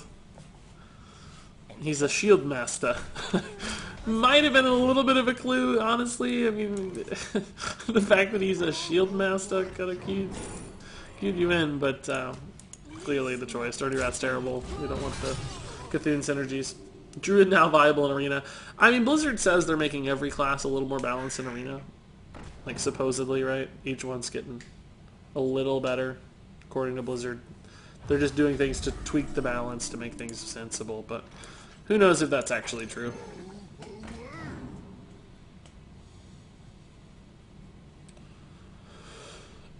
Alright with making that. Just in case he has some other sort of way to deal with this and trade ping, I don't, you know. But if he trades here, Hero Power plus Celestial Dreamer looks like our line anyway. Because we don't really have anything else to do. Like, Lunar Visions is okay. Yeah, doesn't really change much. Coin? Mistress? Firefly. Sure. Sure. Now that's a weird trade. That lets me... That kind of just lets me make a value trade this way. And get like an extra attack in. I don't think I would have made that play. Now I think I'm just going to play this Forbidden Ancient for 5. I basically this got to do killed 4 attack instead of just 3. I don't know. I'd have to review all those lines to see what he did, but I like our position here. Celestial Dreamer could high roll. We might just have the Lunar Visions if this lives or makes trades. That is not just fine. That is, I think, fantastic. I'm happy about that outcome. And this is clearly not the strongest play, but still necessary, I think. Because we have such good follow-ups. We're fine to sacrifice a little bit here. Yeah, they did adjust how often certain cards are offered. That's right, Moo. They basically are tweaking numbers a little bit, like giving warriors some extra good card percentages. Like you're a little bit more likely to get Fire War Axe or whatever it is, you know.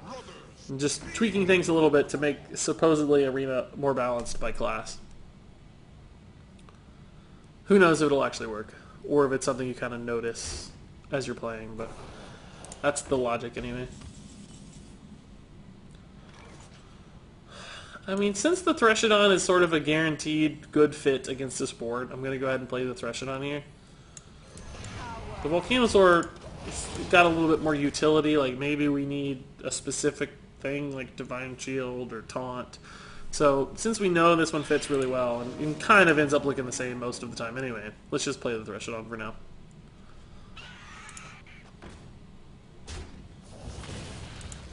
That's obviously a target. Ironbark's fine. He already polymorphed, so this is... I feel more confident playing this than I normally would. What are the conditions to allow a card to be disenchanted for its full dust value? Typically just a card that they've altered significantly or made worse. They say, sure, we made it worse. If you spent your dust on it, we'll refund you, basically.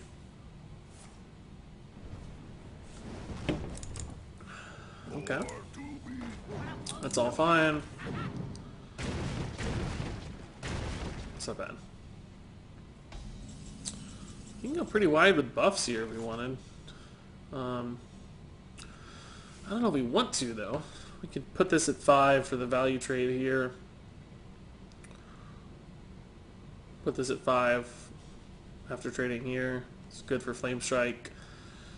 So, like, we could Volcanosaur, Mark of the Lotus, Volcanosaur, Power Word Shield also.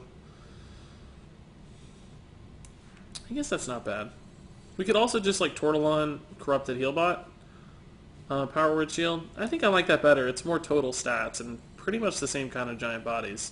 Plus, this we can see what we get off this first. That could change our decision making. Sick card, not what we're gonna play right now, but a sick freaking card nonetheless. So now we get 4/4 out of this instead of just 3/3. And I think we do take the value here because, you know, there's a lot of stuff he's going to want to ping, and I think we just go face for that one. Because we theoretically might have lethal next turn, depending on how this lines up. And if we trade, like, he has the trade back anyway, so he's going to... It's worse against, like, Flame Strike, I guess, but most of the time it's probably fine. And our hand is still really good. Really, really good hand. I wouldn't say a 5/4 trading into a 4/5 is value trade. Oh, no, I was saying once it's buffed. Once it's buffed, it's a value trade. Because it kind of... It makes the ping less... You can still ping it, but then we get the 1/1s. You can't ping those. There's all kinds of... reasons. Should have killed the fresh Hello, on. my love. Yeah, maybe, but see, like now we get this and we still get the 1/1, so it all works out. It all works out. 7. Because what is 3 2/2s? Whoa, Lando 909. Holy crap! 5,000 bits. What? Dude, that is absolutely insane, Lando. You're crazy, dude. Well, hello, my love, indeed, Lando. Jeez. Thank you so much, Lando, for the for once again, dude, the crazy donation. 5,000 bits is bonkers. I've never even seen that icon before, man. That's a crazy new icon. Lando is absolutely killing it always. It's not just this month. It's every month. We got to figure out a play here, guys. I'm probably just gonna like Hogger Mark of the Lotus hero power. Like, now we do this. Put ourselves in a pretty good position to win, I think. Man! Good lord, Lando. I don't know if this will be updated in time. Yeah, it's bugged out anyway. I don't have it running, so it's not going to update. But I think that makes Lando actually the top cheerer of all time. Even though Jerks like constantly cheers, Lando with just a couple giant cheers has surpassed him instantly. Oh, I'm on the wrong screen again. We won the game. No, I'm on the right screen. What happened there? Oh. But I think that means Lando is both the top donor and the top cheerer at this point. If I fix it, make it work. But jeez, yeah. If you donate 5,000 bits, you get to hear me call you my love. That's for sure. It's all right. Regis, how come the Hog Riders and that Rabbit Druid card aren't beasts? It's because the Hog Riders are Quillboars, which are actually humanoids. So anything that has, like, humanoid features, like anthropomorphic beasts, are not actually beasts. That would explain it. Yeah, Lando is definitely in charge now. He's Patches. Let's just call him Patches instead of Lando. I don't know what you mean by the Rabbit Druid card. Is Celestial Dreamer a rabbit? If that's the case, I didn't even know that, first off. And, same story, though. Druids would become beasts if they turn into them. Transform, I think they count as beasts, much like Druid of the Claw. But I don't know about the Rabbit Druid card. Which rabbit are you talking about? Lando is Regis' mistress of mixtures. Hey now, don't be jealous, guys. Don't be jealous. Oh, Ragnaros the Ice Lord is followed, by the way, 7 minutes ago. I missed that. That's crazy. Thanks, Rag.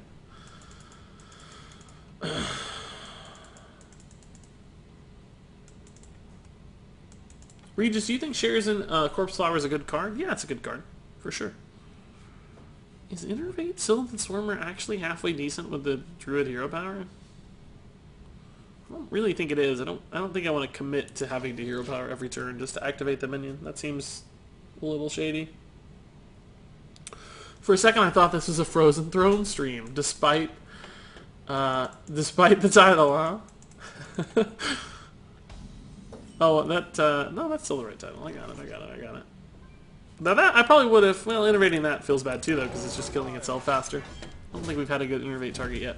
Corrupt the Tealbot on 3 is actually a pretty good innervate target, because you're not worried about the health gain, you just want the stats for trading value.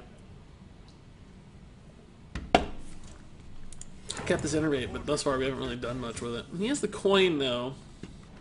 That shouldn't matter, though, because coin Blessing of Kings is still not enough to deal with the Healbot. So I like this. Just start pummeling minions or face. Do you think Pirate Warrior will still be viable in the next expansion? Yeah, I think it will, unless there's some specific counter to it It sure will. It's just it's not losing anything for a while, so it's going to be a really impressive aggro deck always. It seems like, as far as I can tell.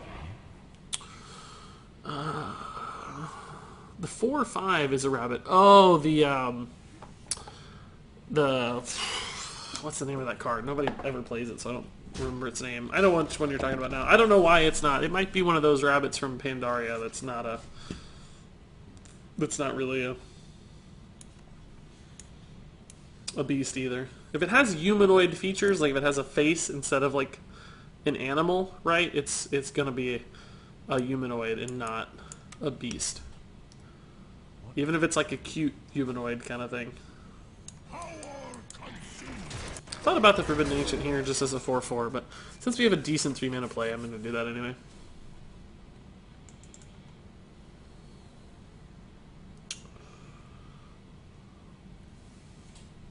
I wish Druid cards would just start out as beasts rather than transform into them. Yeah, that's the lore perspective I was talking about. Like they're actually night elves or whatever first, right? And then they transform into a beast.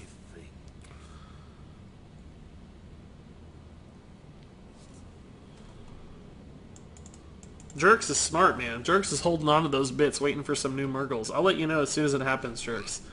You'll be the first to know for sure. I can't wait to hear the new Murgles myself. That's a good one. That's a good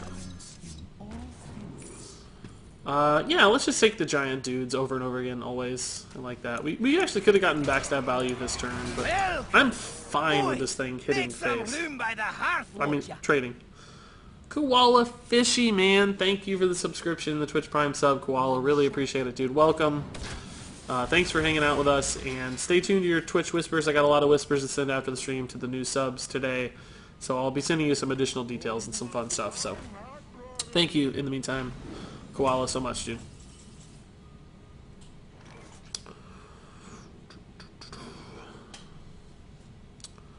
I don't know, Silithid, Enchanted Raven, Hero Power actually probably feels pretty okay here. But we have a really bad board for Consecration. Alternatively, we could just Earth LE trade, go face. Maybe we have to clear, though. Hero Power here and trade just to get the full health value on this guy. Or full attack value on this guy. Trading this way feels pretty bad, but going into turn 6, I do think it's important just because of Spike Ridge Steed. But the problem is it goes to 2, this is not 2, but kind of a limiting minion as well. I still think this is the safest bet, though. Because, you know, he certainly is not guaranteed to have Consecration, so it's just 2 minions anyway. It's not that good. Koala Fishy says, no problem, love your streams. Thanks, man. Appreciate the support. Thanks for the financial sign of support. It's always nice. Taunt and face. Yeah, I don't think we're there on turning face just yet, but I'm not opposed to the logic in general. Okay, so we got a great clear here. Hero Power, Earth Elemental is fantastic. Like, just insanely good. Silithid Swarmer value all day, killing a 4-drop. Or at least half of the 4-drop's value, anyway. Guys, we're winning too many games. The stream is... I gotta end soon. Like, I'm gonna get fired. I gotta get started on work today. Not really gonna get fired, but I do need to work eventually.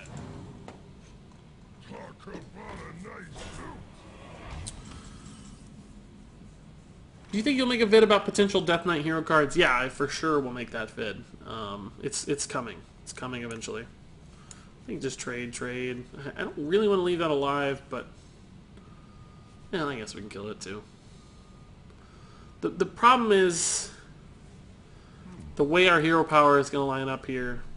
I guess we could run the 7/4 into the 4/3 and then trade into here. Keep the Enchanted Raven alive and play the Tortillon. Let's try this instead. My favorite. It's a big dude, I guess.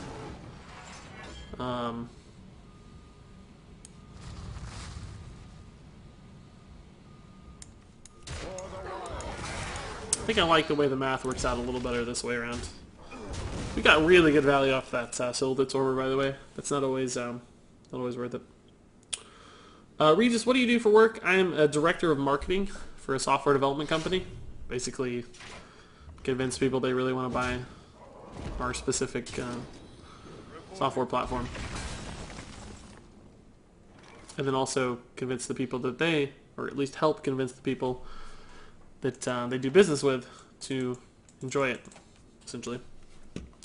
Trade, Eldritch Horror is probably good enough. Well, maybe just Volcanosaur Hero Power is actually a little better. Save some stats. Wind Fury is good. Oh man, we could put him on a really tight clock here. Just with the buff cards we have, like we can make this to 12. Yeah, let's do that.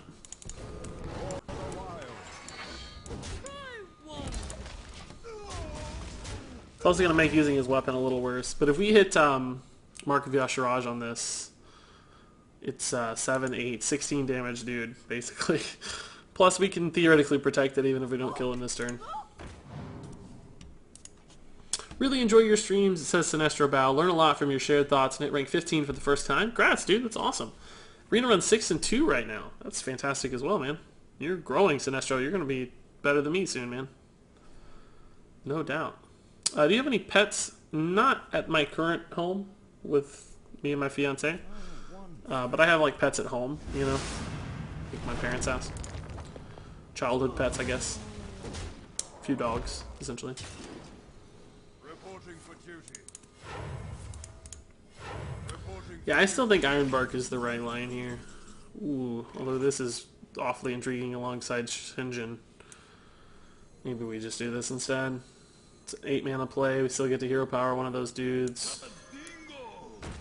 Develop some more stats. Is this actually just better than hero power? Yeah, I guess so.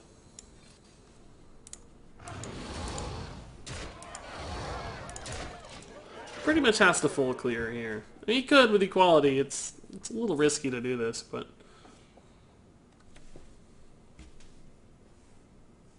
if you Murgle and no one hears it, did you really Murgle at all?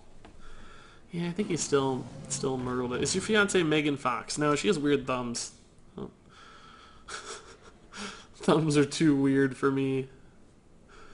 Couldn't date a girl with weird thumbs. Come on, I need normal thumbed girls. Well, that's actually really annoying. He still, though, I mean, he has to do something here. 6 mana remaining. He wants to kill that Sinjin, but can he afford to? Oh, that's good. Man. Why was that discounted? Did he have something on board? Oh, it was the... Oh, Bright-Eyed Scout, of course, yeah. Oh, he just suicided, though. That's cool. We did not have lethal. Did he forget? Like, he actually had a fairly stabilized position there, right? Like, did the math work out where we would have...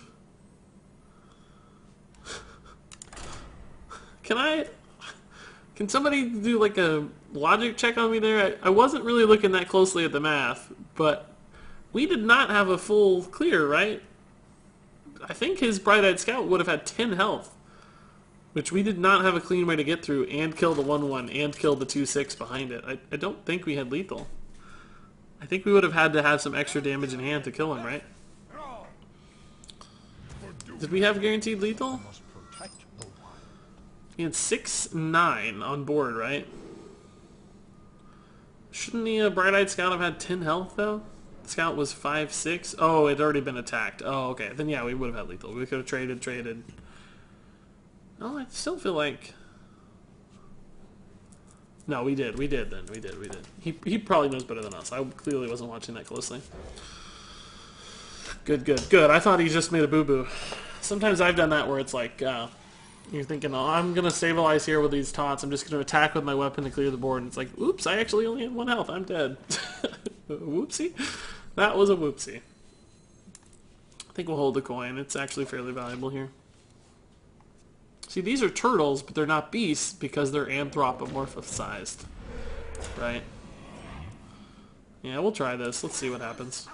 High rolls, low rolls. That doesn't help at all. That's incredible! Spectacular. What's your favorite deck to play when you're playing just for fun? Definitely my Murloc Priest.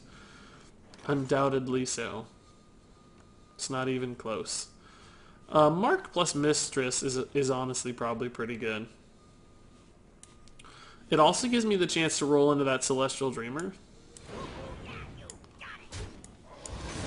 Next turn. We could even Dreamer coin Tortolon or coin Hero Power. This should be pretty hard. Anthropomorphic Murgle. Murlocs may be sort of fishy, but they're anthropomorphic, so they are not beasts. They're Murlocs instead.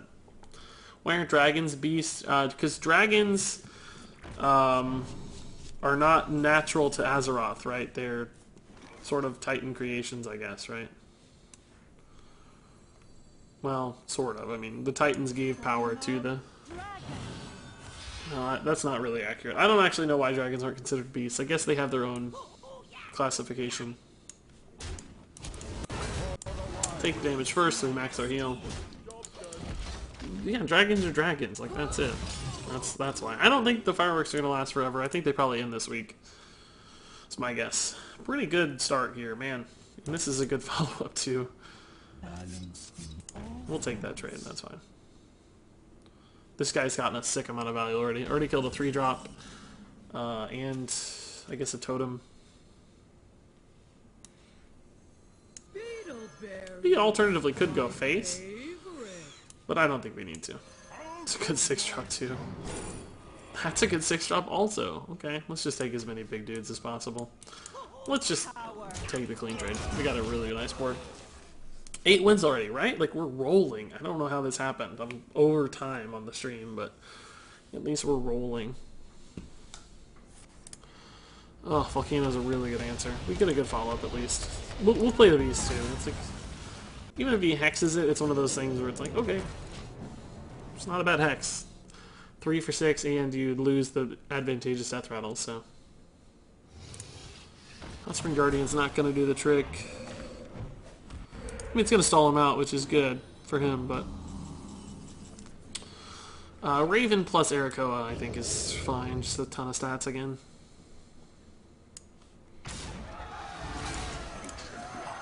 Hopefully we can dodge another Volcano. Volcano's been our problem card today.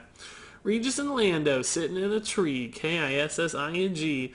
First comes love, second comes marriage, then comes a giant cheer.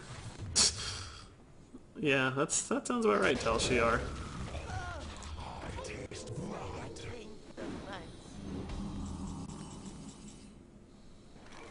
We just keep playing big dudes, right?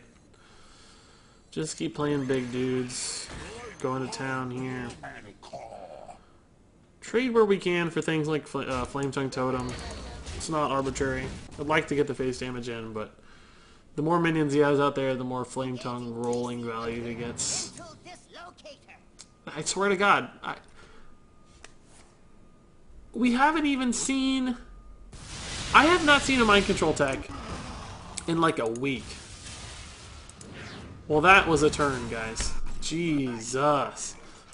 Wow. That was a heck of a turn. Good lord. But I haven't seen a mind control tech. I bet the last 10 or 15 runs, we have not seen a mind control tech. And then today, we drafted a mind control tech in our previous run, and then we've seen like 5 in this today. Like, only today, we've seen probably 5 or 6 mind control techs. And I don't think I've seen one all month. I don't think there's been a mind control tech in July. I kind of forgot the card existed until we drafted it today. And then I was thinking, oh yeah, man, we haven't been playing around mind control tech for months. Nobody plays this card anymore. Nobody plays it anymore. We haven't had to worry about it. Sure, this actually, we're just going to go all in here, it looks like.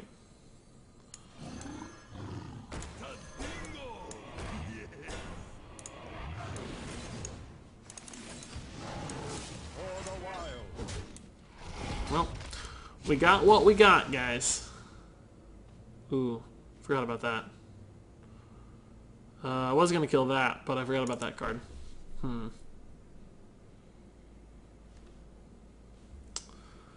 This goes to 6. I was killing this because it's a 6-attack minion, but now that's going to be a 6-attack minion too, so I guess now I have to kill that.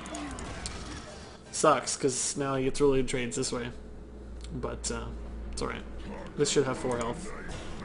if we were good. This would have 4 health instead of 3. We're gonna have to top deck like madmen here to win. Top deck like madmen. So thankfully the attack here won't matter much, but there's your warden. It actually is gonna matter now. No, you exposed my misplays. We're better off waiting then. It's gonna die anyway, so we can give the Murloc +2/+2. This might actually be better anyway. So maybe it still wasn't a misplay. It's gonna go to 4. I think we still just go face. Imagine if this did every beast Murloc. Oh my god, that would have been insane. So we just need to not draw like Mark of the Lotus and we'll be fine.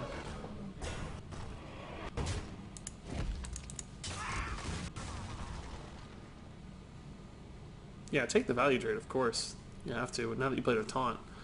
If you hadn't played the taunt, I would have killed the 4/4 as well, but now that you got the taunt, you can heal up. Like, that's absolutely worth it. Ooh, Lotus Agents is clutch. We need, like, a sap. Bite allows me to kill the 6/10, but it takes my whole board. Fan of Knives likely does nothing. Farsight likely does nothing. I think we just have to try for this bite. It puts us pretty far behind still, but it's the best we can do, I think. Theoretically, this trade's even. Maybe he whiffs on the next couple cards. I don't think the Farsight gets us anywhere. Like, what do we draw off Farsight? Another Lotus Agents? Then we're just down 14 health on the board. I just don't think that wins us the game. Thank God that wasn't active. God. We would have never recovered. Just need to dodge Mark of the Lotus. Oh my god. I'm a jinx, dude. I'm a jinx. I always say the worst things that could happen, and then they happen. They always happen. Side effects? No. Trust me. They always happen. Lotus Agents is a really good draw, at least.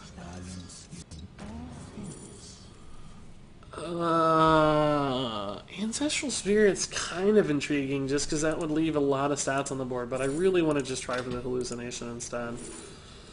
Halaziel. Wicked Witch Doctor with Mark of the Lotus is kind of cool. Halaziel does nothing. He trades weapon and 1/1 here. He does face for 8.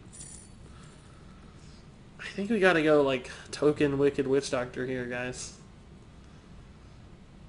These are not very good, by the way. I mean, Rockbiter does nothing right now. Sucks that the Healing Totem has gotten so much value. You're a jinx, Wizard. Misplay, should have conceded. Yeah. Regis is the best way to spend gold in adventures. I think overall, yeah, as far as gold to card efficiency, you're just guaranteed to get some good stuff, you know, but I don't know. These days, maybe not. With a new expansion coming out very soon, it might be less good. Yeah, guys, I didn't mean this turn to do this. I mean next turn. I mean, clearly we can't do it this turn, but that's why I said we're going to take 8. Like, how much time? I'm trying to figure out how much time we have if we take 8 this turn. Now with this 5, we don't have much time. Well, that's fine. Something to do.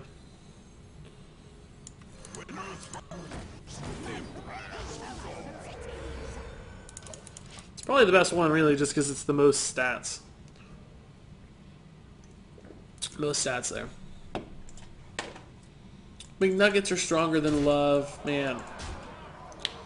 I don't like McNuggets much. Regis, how long have you been playing Hearthstone? Season 2. Oh, we're dead. Wow. Not top deck. Who knows if it was actually a top deck, but that was tough. That Mark of the Lotus draw pretty much crippled us. If we had gotten like a Iron Bark Protector instead, we might have had a shot that game. So let's try again. It's going to be tough to win from here. 8 wins with this deck is just, it's a monumental task. Monumental task.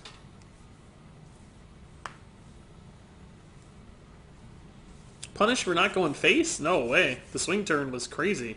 He lit our board up with all clear. He lit us up with Mind Control Tech plus Lightning Storm plus Maelstrom Portal. That would have been punished more by going face. We would have never had an opportunity to win because we have no direct damage in the deck at all. No burn. We would have been melted if we had just gone face instead of trading. We had a little bit of a chance. This is not a turn the corner too early style deck at all.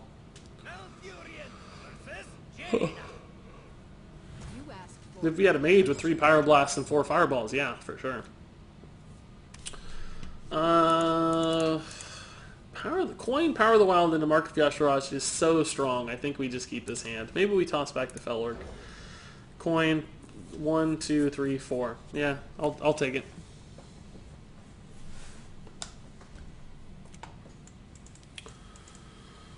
Eight wins is already good. Do we know when the free arena runs are happening yet? No, I don't know anything about all that stuff. People keep telling me there's cool stuff, but I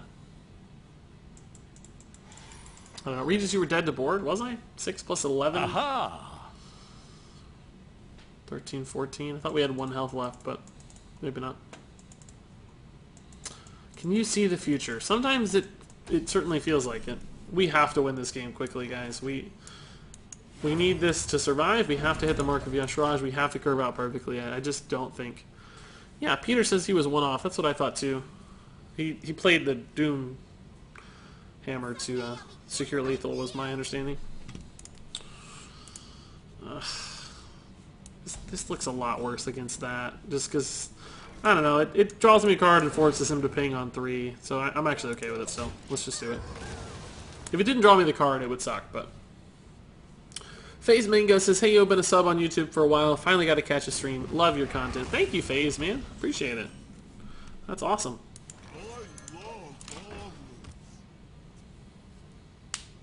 13 health, 14 damage. I thought we had 15 health for some reason, but maybe. Did you maybe not count the first attack of the Doom Hammer? I'm not actually sure regardless, so I'm not the guy to ask.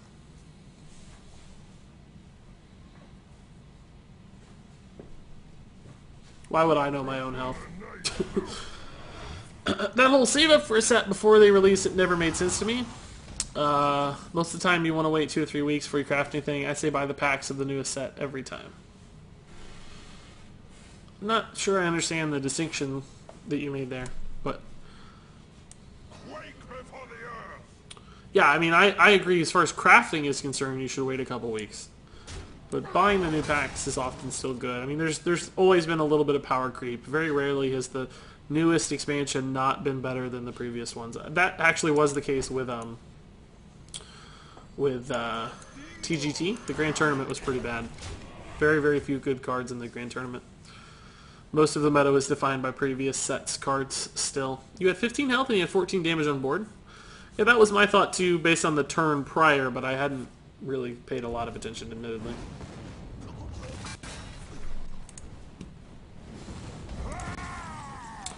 Ugh, we just don't have great lines here. I think we're going to Mad Bomber, even though it's so risky. Hopefully this guy absorbs a little bit of the hits, or hopefully they just all go Mage Face, right? Next best, maybe. This is... He might feel compelled to ping this again and float more mana. If we can just keep curving out, might be able to do some work here. Okay, so no ping. That does give us more value if we hero power here. Flame Geyser for free is clutch. Really helps him here. This not being able to attack, though, is a bit of an issue. Innervate. Wow, that's actually a clutch draw. Oh my god, that's a good draw. So we'll do it this way. It's fine.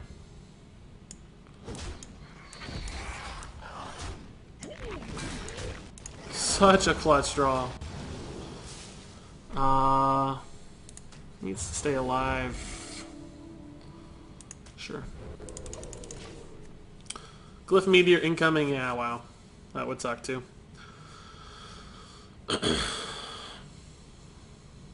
Never thought of power creep. Well, it's not guaranteed, right? It's just typically the newest expansion ends up being the best. Like I said, I mean, really there's only been a few new expansions. I mean, Mean Streets was good, but I don't know that it was super great. It was really just a couple cards there that dominated. Oh, that's not true. Jade was really good. Patches was really good. Mean Streets had a lot of good stuff. Is that Vaporize, really? God, Mirror Entity is too brutal. We can't play the Ironbark. We have to play Lotus Agents here. Ugh. God. Really? I guess Naturalize is the best here. Oh man, this is bad though. Okay, so it was the Entity, so we'll take this trade for sure. We're gonna have to win soon, guys. This is a nice tempo card at least. Like if he plays a giant Mastodon or something, we can naturalize it and hammer face for 10 and play an 8 attack minion and maybe just win the game. Meteor is so good against that board though, of course. Another secret too, so we can't even Ironbark. Lotus Agent saves the day again for the Mirror Entity, I guess. Sure. It's the Mirror Entity again. It's pretty funny, actually. It's pretty funny how much that mirrored itself. +1/+1 keeps it alive against this. I mean, it clearly gives it the ping, though. I think I'd rather just have the plants at the end of the day. We could naturalize that, but I think we have to hold it. I think we're going to lose this game regardless. I think it's just that Meteor was too good. We're going to have a lot of trouble stabilizing here.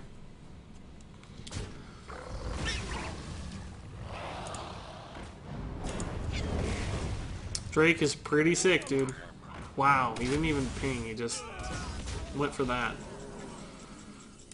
God. I think we do have to naturalize that, but let's Lunar Visions first. Could change our lines a little bit, maybe. That's actually not a terrible draw. Neither is that. For the wilds. Out of my... This needs to be a really good minion here. Ironbark will do. It's fine.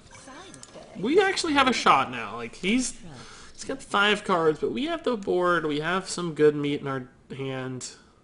Good meat in our hand. Ooh. Meteors played a Tear Falls and Crypt's Eye in Canada. Yeah, all the way from Canada.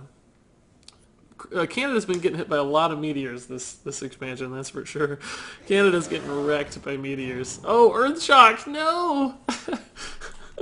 Not our Earthshock value. The Naturalize was very key, though. We had to kill that 5/1 to stabilize it all. So, pretty value, nonetheless. Clearly, I mean, Hero Power Ironbark looks like it's always going to be the line here. If he plays a secret, we might have to adjust a little bit, but otherwise, I think that's clearly the line. I don't mind that at all. It's much better on that than this Ironbark, so that's just fine. We'll take this trade too now that he set it up for us. And probably just Hero Power face. Yeah, we could still just Hero Power that. Yeah, we'll still just Hero Power that. The taunt here could make a difference protecting this somehow, so. Since we have enough health to work with anyway.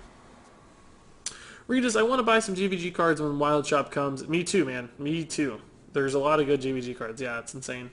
Dr. Boom, the #1. Although I don't even think he gets played that much in Wild anymore. Still, just a really powerful card.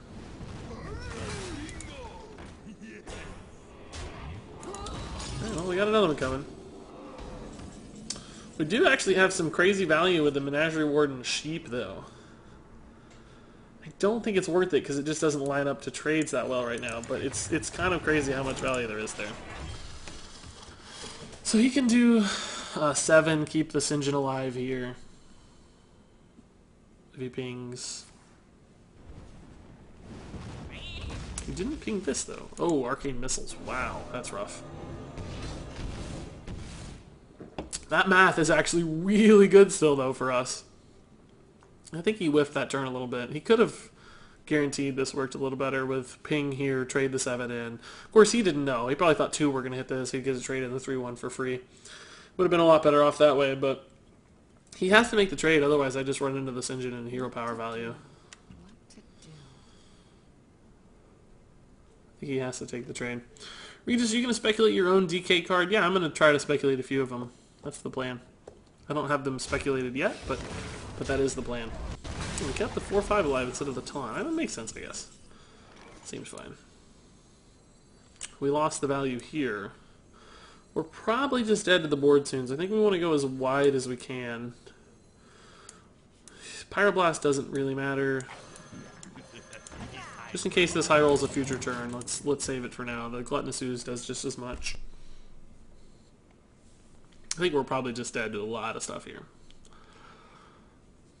Fireball kills us. Pyro obviously would kill us. That stuff doesn't kill us. So we might have a shot here. Trade. Goes down to 3. Probably trade here. Doesn't really matter much, I guess. Need a good top deck to win this one.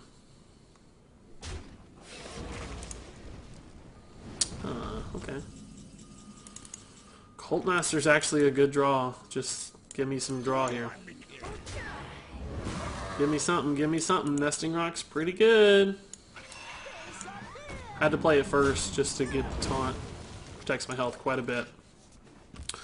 Alright guys, we got a shot here. I mean, clearly still a lot of damage in hand. Pyroblast could kill us instantly at any given point. That's annoying. I'd like to see the Earthshock again. I might actually take the trade here just to get some more cards. Because we're going to end up clearing his board anyway, so that's... I think I'm better off with these two. Just because there's more total damage out there if I do it this way. And we're going to clear just to play around Fireball. We've gotten enough cards, I think. He has 2 cards, which is problematic. Every card's another chance at lethal. That's okay. Polymorph? Cone of Cold. That's actually a little scary. Aha! This is just as good as Sea Giant almost, but it's actually a little worse, so we'll technically play the Sea Giant because the damage could make a difference, right? Hero power is unlikely to matter much because we're at 8. It would only... Do I just want to play this? It's 18, 21, 22. This theoretically gives me enough damage on board for lethal next turn, so I'm going to play it. 18, 21, 22, 23 with the hero power. Yeah, he pings it off most likely, but if he wants to make a trade or something and ping somewhere else, it's still extra damage on the board, so. Another freeze? Polymorph, okay. We're alive. That's all that matters right now is that we're alive. So he does ping here, so this does get to live. Surely, if you're gonna ping this, why wouldn't you ping the sheep instead?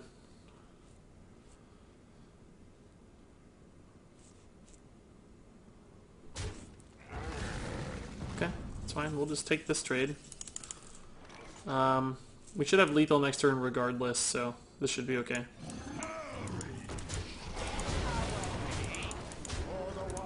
Alright, we might actually win this game, guys. Can we light the volcano? Somebody can, but I sure don't remember how. Pyro off the top, I'm sure.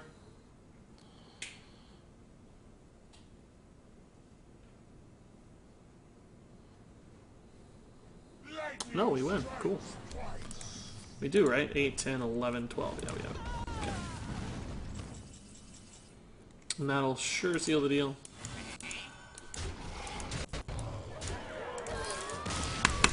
I guess I gotta go hit the restroom real fast, but we keep winning games. We keep winning games. Give me like 2 minutes. I'll be right back to come finish this run off. Okay, boys. I'm back. That's not what I need. BRB screen minigame. I'm curious. I'd like to have a minigame on there. Guys, I don't know how we keep winning games. I just don't know. This is not that good of a deck. Not that good of a deck. Yeah, here we are. Restroom stream. Yep. Whoa! What just happened to the viewers here? Shady Bunny hosting for 310 viewers while I'm AFK. That's not cool, Shady Bunny. But of course, thanks Shady Bunny if you're still around watching. Hey everybody, Shady Rady. Oh man, Shady Rady's so much better of an arena player than me. You guys are gonna be really disappointed when you see this. Even if we're at 9 wins with a pretty mediocre Druid deck, I still think you're gonna be disappointed. I think Shady has a much higher average. That is if we ever actually queue into an opponent. Well, the Shady Raid here, as it's being called, I can see. Long has just... stream contributing to my work delinquency. Right? I'm like 30 minutes over. That's so rare for me. Usually I end a little early. But yeah, you shady raiders are definitely setting Regis Kilbin stream viewership records. We're at 336 viewers. Previous stream record's about 131. So thanks, shady raiders, for hanging out for as long as you can stay. I'm sure you'll watch me lose this last game and then flitter away into the night. But I'll still have enjoyed your presence while you're here. Sure. I'll take that. BRB screen. Shady doesn't have something fancy like that. Well, you're in a whole new world now. You're in a whole new world. This is the Regis stream. There's a beautiful beard. There's an AFK screen. I guess that's really about it. that's where the highlights. That's where the highlights stop. But oh, we're gonna shred this dude. We're gonna shred this dude. I'm gonna save the coin, even though I think the pressure of coin egg napper could be pretty nice against the tapping warlock already, along with this raven. The thing is, we have so many of these awkward 7 drops in that gap at 6 that I feel like the coin might help us get over that hump a little bit around turn 5 or 6. So I'm gonna take the slow route instead. Slightly slow route. Still pretty fast. Still a nice curve, but let's see. A lot of shady bunny followers here. Burger Timer, Katya, Bogrill, Mr. Jaggy, Sheesh Falco, Binkmanship, Roldy89, Lord Elf, Gary Glaive. Guys, thank you for the follows. I also miss Separation of Coach and Stage. And I am an anime nerd. And Phase Mango even, I think I missed from a while ago. So thanks for the follows, guys. Welcome, welcome. Demon Wrath, okay. Cool. So we'll just roll out this curve. Wait. Demon Wrath? Wait. Wait, Demon Wrath? Am I crazy? Is this a wild card? What? Are we playing a wild warlock, or am I seeing things, guys? What? What? Demon Wrath? I haven't played around Demon Wrath in a while. Oh man. The wild warlock just got busted out. How long has he been sitting on this? When did the wild change happen? It was forever ago. Man. Were you just getting cocked, getting sniped all over the place? Yeah. Let's see. German Sloth, Grey Mauser, Ronsu, Hongsta, Airply, guys. Thanks for the follows. Welcome again from the shady side of things.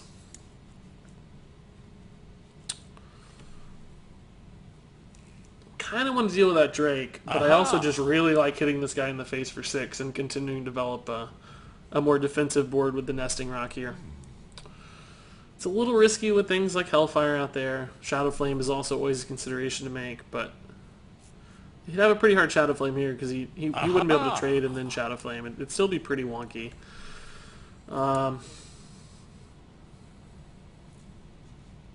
Going into Lord doesn't make much sense. I think just Nesting Rock face is probably a fairly clean line. Shadow Bolt doesn't really accomplish a lot yet either. We take him down 6, he's at 15. We don't have any direct damage in the deck, but still, I think the fact that it's a taunt and protective is nice enough. Rock shouldn't get free traded. I mean, with Mortal Coil it's a free trade, but we don't know if that's a thing that happens. And if it is, it's still. Blast Crystal on the Rock. Okay. It's actually probably not that bad in the scheme of things Zord deck. Just because we know we have so many threats coming down the line. Blast Crystal on the Rock is a pretty even trade in the scheme of things.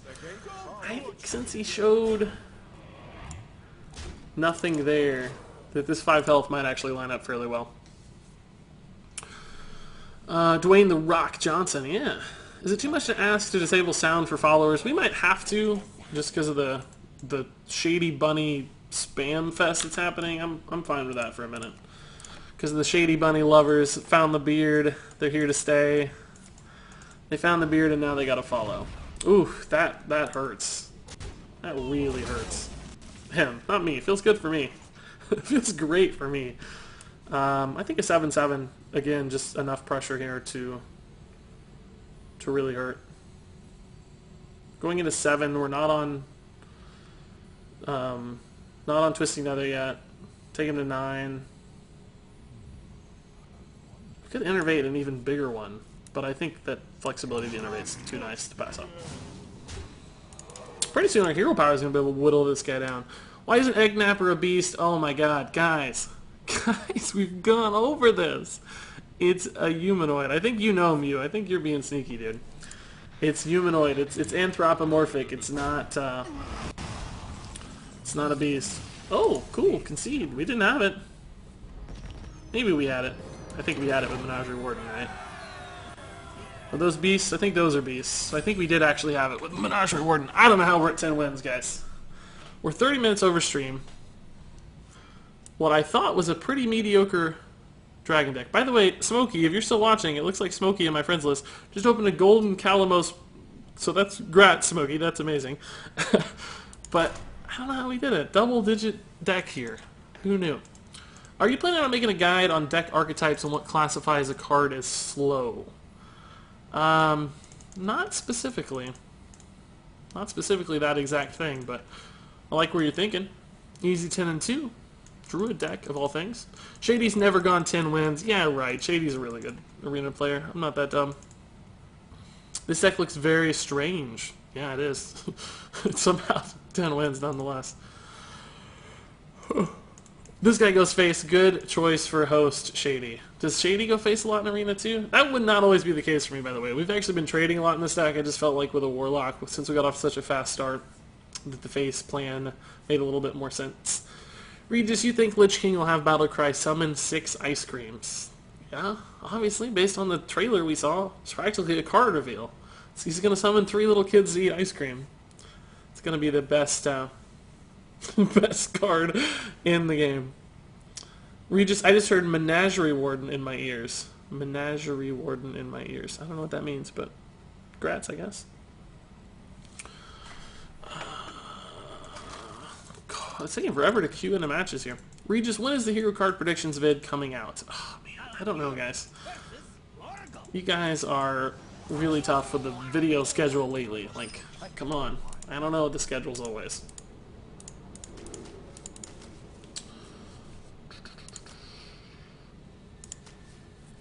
Shaman. Who knows what we need to hit. I think we have a pretty good opportunity to hit a 2-drop on curve. If we pass up this 4. It's not my favorite 4 anyway. Since we have the coin too, I mean, hitting a 3 also makes a lot of sense, so I'm going to pass up the 4 here.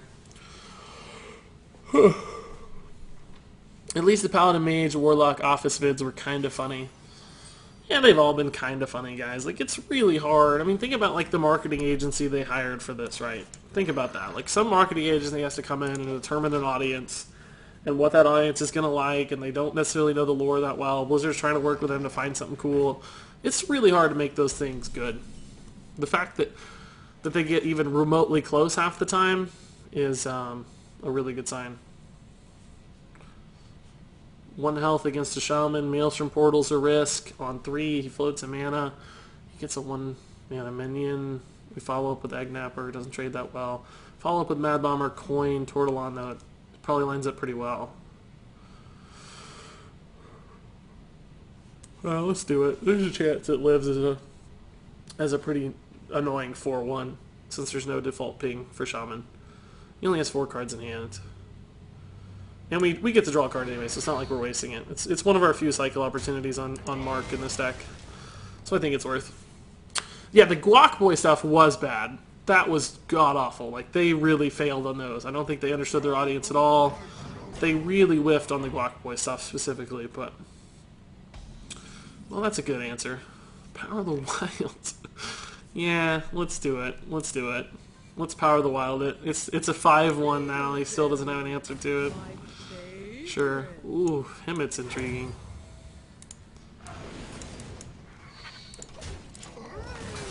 I'm pretty okay with this. We'll see. Oh, the Guac Boy ads, guys, if you haven't seen them, were just god-awful. Just absolutely abysmally bad.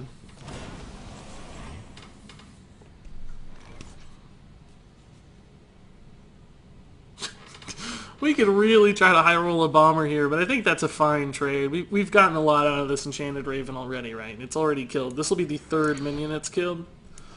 So I think we're fine here. The question is, do we hero power or just play like Fel Orc? Because if we Mad Bomber after making this trade, there's a chance the bomber fails pretty hard. I guess we can trade and then bomber and see how it goes. If it kills the 2-1, we're good to go. If it doesn't kill it, we hero power to clean up. Leaves us with likely 6 damage on board going into 5. Leave some flexibility with those 3 drops with the hero power on 5 too if we need to hero power again. Let's try this. There's a wicked chance this whiffs. I guess we're going to go face regardless since we're kind of committing to the hero power with this line, so if it does whiff really hard and kill this somehow, we'll be fine still. It's all good. 2/3/2s, I'll take it. Harness your inner Crip and get 12 wins. Yeah, Crip is very, very good at Arena. That's true. Some people just watch the Clock Boy ad for the first time and they're unfortunately experiencing it just like the rest of us, it sounds like. Hero power adds nothing here, so we'll just Lotus Agents and trade.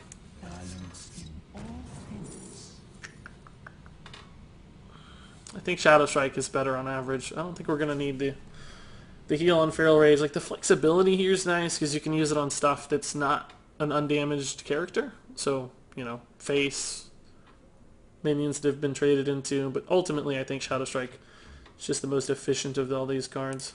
I'm going to take it. He's getting low on resources already, which is, I mean, not low, but, you know, we're ahead on board and ahead in resources, which is nice. Frozen Crusher. Just Shadow Strike trade, Eggnapper. Himmet's pretty intriguing, isn't it? We would be killing a lot of bad cards and ensuring good draws for the rest of the game. Himmet, if he trades with Himmet, though, we don't really have a great way to clean up the 2 health is the problem. So I don't know if it's Himmet yet. Like, it might just be Shadow Strike Eggnapper for now. Shadow Strike trade, Eggnapper. Honestly, though, just Himmet face. If he trades into the Himmet, he's got a frozen 8-2. We're not that worried about it immediately. Like, we can play other stuff around it. Still have the 5-3 out there. We have good draws the rest of the game. Like, are we losing any really key cards? Stonehill, like, we're killing half our deck probably. 1, 2, 3, 4, 5, 6, 7, 8, 9, 10, 11. So at least this is 8 cards to win the game. I think I'm going to play it just a little bit safe, because we really do have a pretty good deck on average. I don't love this, but I think we have a good deck on average. Are you trying for the leaderboard, Regis Gilbert? No, Gary, not really, no. I don't play enough. I don't honestly play enough runs in a month to even contest. We don't get to 30. Probably only play 15 or 20 a month, and frankly, I don't know if my win rate would be high enough anyway. Probably average right around 6 right now, 6.25, 6.1, somewhere around there lately. So I don't think we'd be there regardless. Ugh, Wasp is really frustrating here. We try to hit a Divine Shield on the Volcanosaur, but man, if we whiff, it's just a big whiff. Hero power, trade. Forbidden Ancient for 5. What to do? Hematize 2 for the free trade. I think a 5-5. He'd feel pretty compelled to kill a 5-5. Wouldn't likely have another good way to do it. Maybe Hero Power Jade Lightning. That's super unlikely though. I think we'll just Hero Power trade Forbidden Ancient. Leaves me with 1/1s and a 5-5. Kills the threat here. That all seems fine. Forbidden Ancient's actually been an MVP this run, I feel like. It's been pretty key. Pretty key. Better to Wasp a Volcanosaur than the Ironbark, right? Yeah, probably, but I think we can Wasp a 5-5 instead. That's my take. That's what I think's going to happen, so... Yeah, see? There you go. So now we get the Ironbark free and clear, maybe. It's time for a lot of blood. Sea Giant has to be pretty good here. Sea Giant into... Actually, probably Silithid here. Silithid into Sea Giant leaves me with 1 mana. That's not enough. Don't have a 4-mana card to play, so we don't need the taunt from Ironbark, so Sea Giant's just as good. May never actually get cheaper because he's really low on cards, so... I think Silithid, Sea Giant... Although, actually, we might want to commit to the Ironbark next turn, so the Silithid might not be active next turn. So maybe we're actually better off with the Soul Fiend if we want to play the Ironbark. We probably would be fine with Volcanosaur Hero Power and activating the Silithid, but just in case... Since we're a little bit more restricted on mana now than we will be later, I think playing the Felork first makes more sense. Volcano is a bit of a risk always, but what can we do about that? We'll take this guy out. It's the only sure thing we know. Chipatron says, Ironbark this turn and clear the 3-2. I think I want to get as much out as I can now with the Sea Giant, just because... He's so low on cards that we don't know that Sea Giant will ever get this cheap again. Right, like 2 minions a turn. He's always got the totem pumping out. It might possibly get this cheap again, but if something like a Volcano came out and we were playing 1v1 constantly, then the Sea Giant might always be 8 or 9 mana moving forward. I don't know that that'd be good enough. So yeah, I think this might actually just be the Hemet turn. Kill those bad draws. We're down to 1, 2, 3, 4, 5, 6, 7, 8. Leaves 8 cards in deck. This should be more than enough to win the game, given where we're at. So Hemet plus Silithid. Looks pretty good. Every draw moving forward is going to be awesome. I don't see how Regis can lose. There's so many big minions. Yeah, I think that's true. Druid. We have a great follow-up, though. Clear that for any shenanigans, Jade Lightning, etc. on this 5 health minion. I think we're good. It's going to be tough now. Like card for card, we should outdraw him pretty consistently. And clearly ahead on board. Hex is always a kind of... Oh. Oh, God. Well, that's one way to lose. I think we have to kill that. So just Hero Power, run both these in. Can't get there with Hero Power alone, so run both in. As much as that sucks, I don't think I ever would have traded on anything else. That's like the one minion that could maybe recover this game for him. So just run him in, play the Volcanosaur probably. Curve considerations would be better here, but I think just the pressure of the Volcanosaur is going to be more valuable. Let's see what actually we get here first, though. I don't think it changes our line, probably, but could change where we attack into that Jinyu or not.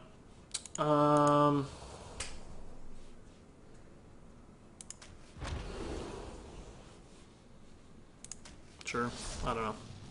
It's probably not relevant, but we'll take it. We'll take the preemptive trade this way, I think. That really hurts. Really, really hurts. Probably the only minion in the game where I take that trade. Maybe the only minion in the entire game where that trade makes sense. I think I missed some other follows here from the Shady Bunny raid, like Luzik, Chibatron. Wow. Nice. Actually gonna get the clear on that. It's brutal. It's 4, so the Sinjin lines up pretty well. This is good, but we're actually going to be fatiguing ourselves out soon.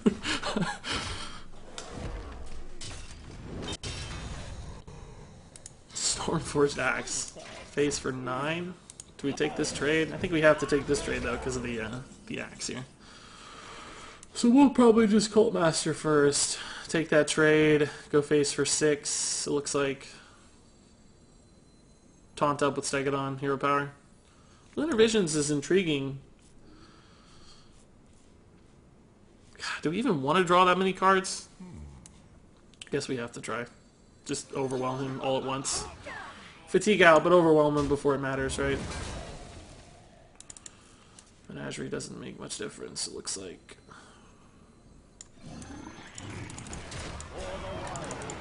Should be good here. Should have lethal next turn, honestly. Unless he hits some nuts card. You have some sick draws coming up. Yeah, no joke, right? This doesn't update very well, does it? It doesn't actually know that these are not options.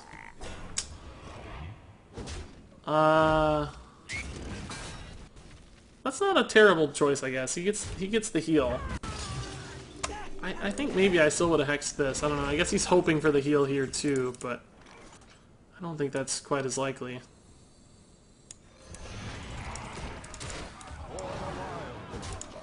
I have lethal on board, so I think clearing the minion's fine, just for Flame Tongue, etc. Yeah, Hammer of Twilight was a pretty cool card. It got ran a little bit in that one aggressive Shaman deck for like a month, I feel like. It just kind of snuck its way in. Is that actually enough to keep him alive here? Taunt Totem too? Wow, okay. That's annoying. Any outs here? I don't think so. Swashbuckler could be an out, but it denies my next play. Hero Power doesn't actually help me get through this either. So, oh my god, guys, I forgot. They're doing window cleanings today. So what you're hearing is dudes literally outside jumping on my windows right now. That's exactly what you're hearing. And then this to protect the 6/6. Should be fine.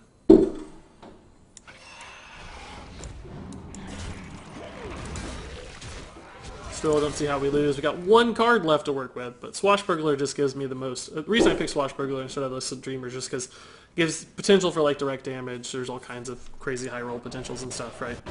Shh, doesn't matter. We're gonna win, but the potential here was higher than with the alternatives. We didn't actually make that trade. We didn't have lethal on board. Or no, I guess we did. We had the Vortex still. Never mind. We had it. Oh my god, we're gonna go for a final boss, guys. It's final boss time. This is crazy. This deck is just not that good. I don't know how we're doing it. We just BM with Lunar Visions. Yeah, we could have. I think we had enough health. We weren't fatigue risk, so. The deck tracker definitely doesn't get him. I don't feel good about this, guys. But frankly, I thought this was a 4-win deck. I thought we had a 4-win deck on our hands.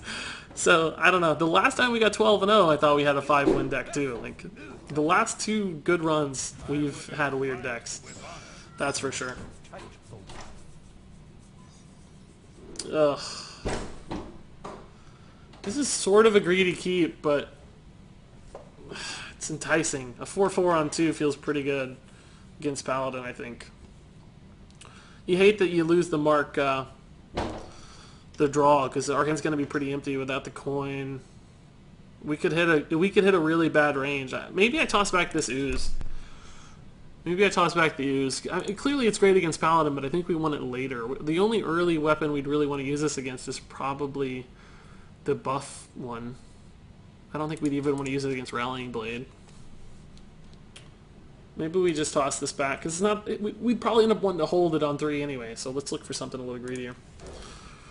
Let's see, Regis, you have a favorite ice cream flavor? Yeah, like butter pecan, traditionally, I would say is my favorite. 1 into 2 into 3 maybe on the beast, because we really do need to refill. Let's just see what he plays here. If he coins out a 3 health minion, that's probably going to change our line, but 11 wins with Druid. Yeah, it's tough. I don't know how. I don't think I've played a Druid run all Unguro. I think this is my first Unguro Druid run. So, Picanums and Bo 28 guys, thanks for the follows. Appreciate it. Yeah, I think we take this line to hit the mark now. Because we really need the card draw. This has to live, right? There's no... I don't think there's a... Maybe Bluegill? It's the only real way to deal with that. So that's what's going to happen. Oh, well that's not the right one, so that's fine. That's the wrong Murloc, dude. What are you thinking? I think we'll just go ahead and take this trade, too. We could try to take the value trade, I guess. 3 health against a Paladin going into 3's Rallying Blade. 1 health, he just used his ping, right? Coin Consecration's a possibility, but I don't even think we'd feel that bad about that. Maybe we just go ahead and take this value trade. We don't necessarily need the face damage. We're going to be more late game, given our hand. We're not going to kill him this turn, especially with the heal on board.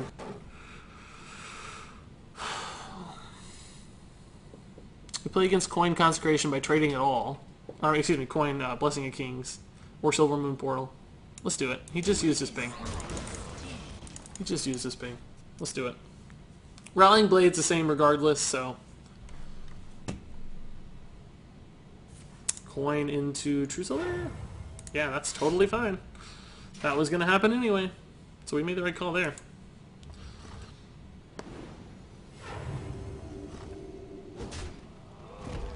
Sinjin's a good follow-up. Stonehill for later's fine. Worked out well. Still, he's got a lot of cards in hand. Paladin's scary. An 11-win Paladin in particular. We don't have any answers for Spike Ridge Steed.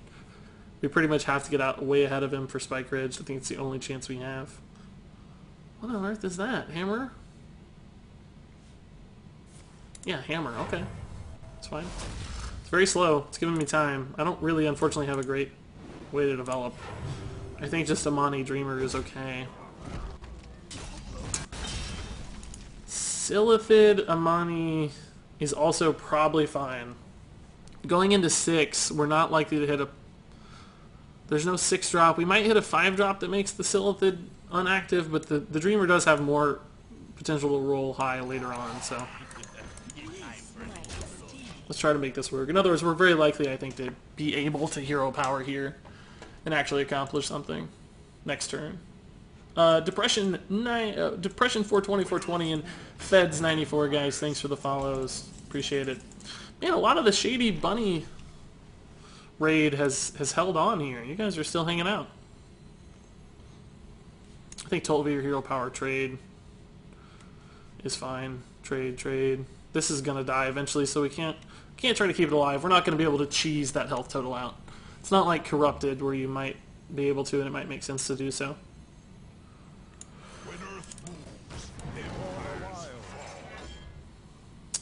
Could go face for 8, but again, I just don't think that makes sense. That's going to die. The health is going to come eventually. I love your beard and your AFK screen, says Guadalupe. Thanks, man. To be honest, I'm using you as background noise for my Warlock run. Hey, that's like the best way to watch streams, Troll. Don't feel bad, dude. That's how I do it too. I play and watch at the same time.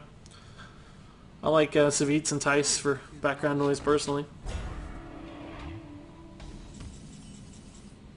Ooh, that's a good draw, because I wanted to hero power off that Divine Shield, but we didn't have a follow-up play really that was any good. So Nesting Rock's fantastic here. The question is, how greedy do we get here? I don't think we get that greedy, because Consecration's a card. In other words, we could trade this way and this way. But I think we'll just... Oh, we also could trade this way and this way. Keep a 3 health minion alive and a 1 health minion alive. So we have a 3-1 and a 2-3. Alternatively, we could have a 3-5. I think ultimately I'd rather just have the 3-5. These are both more likely to die to incidental damage anyway. So, let's just take the straight trade. Regis, you're curving so dang amazing. Yeah, this has been good, but I mean, look at his hand. It's really intimidating. We need to win the game very quickly. Very, very soon. Ugh. That is a card we just don't have an answer for in the entire deck. Sure, Sap, I guess? Shadow Strike? Devolve? Sure, Devolve works. I mean, Razor Petal Volley also gets me through it, but it takes most of my board. Let's just Devolve it. What's it gonna... It's a 7-mana minion, so it's going to go into a 6-drop. I mean, clearly it could still be an annoying 6-drop, but it's not a taunt, so we could maybe just ignore it. It's very likely to have less health total on average. It's going to be 5-5 on average as a 6-drop. So let's try to hit the Devolve, guys. We can't bite this turn. I mean, we could do nothing and play Stonehill and let it sit there and try to hit the Devolve next turn as well. Like, that's another opportunity. But we can also just push 7 to face right now with a pretty sizable board.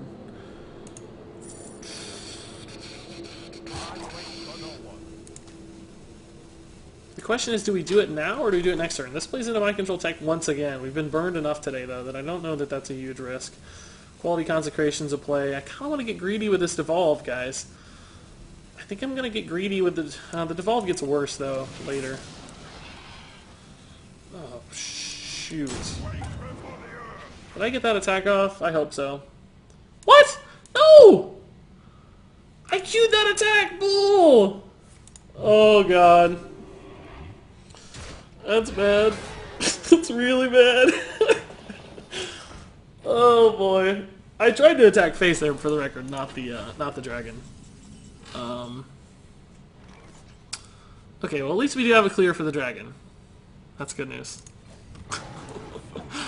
Oh, God. That's like the perfect devolve for him, I think. Let's grab some health, sure. Just make it huge, it's fine. Taunt. This will go 3 health. He'll have... Well, actually, Taunt makes a little bit of sense here, just to protect this 3/3 that's remaining. Yeah, we gotta get through the 2/6 anyway, so actually I don't think Taunt does make sense. Like, if he trades back this way, it's probably fine. Yeah. Yeah. Why didn't I go face? Because I wanted to be able to hit it with the 4 attack minion while it had lower attack, because I knew its attack was going to get higher, and if we had to trade into it later at all, it was going to be a problem. Because we don't have any direct damage in this deck, right? Like, it's just... I think we should have held the devolve, maybe. But the devolve gets worse once he makes a trade and the stats are there, so... I don't know.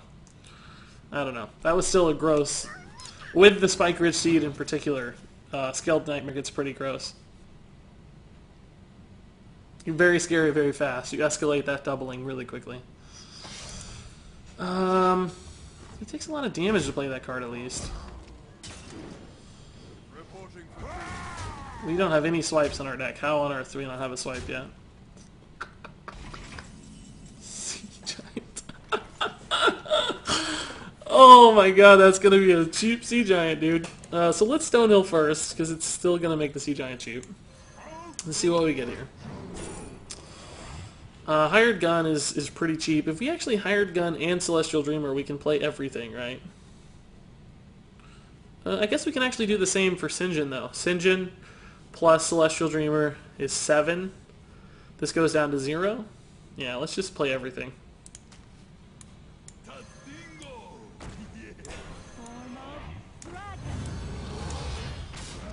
Okay, we're all in. I mean, clearly Equality Consecration or whatever. Equality blows us out, but we just have to go for it. He's got way too many cards for us to play this closely. Like, we can't just try to win straight. Equality, we lose the game instantly. It's over. But if he doesn't have Equality, we probably just win on damage. Oh, that's a good sign. That's a really good sign. That's a good sign. 16 plus 5 is 21 damage on board. Even 2 of these surviving is 13. It's enough. Are we going to get 12, guys? You could play a big taunt that would get in our way a little bit. Like Mastodon would be a problem because we only have iterations of 9, totals of 9 damage instead of 10. We still have minions alive, which is nice, but Ivory Knight heal it's gonna have to be a big one. I don't think there is one. I don't think there's a big enough one. Alright, so we just test for, as long as we test for... Oh, it's over. We just test. It's over. It's well played. We just test for Noble Sack, and we're good to go.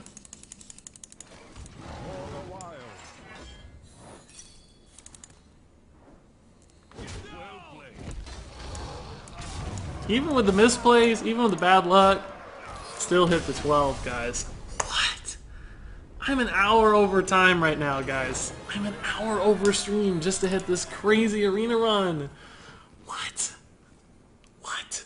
12-2 with the 69.3 tier score Druid. Not only that, like, tier score, it's a number, whatever, but I don't think it's that good of a deck. I just don't think it's that good. I don't know, the curve is fine. It's a pretty solid curve, I guess. Wow. I was not expecting that to be... After the 2 and 3 mage to start the stream, the 12-2 Druid to finish was the last thing I had on my mind. Let's see how we do here.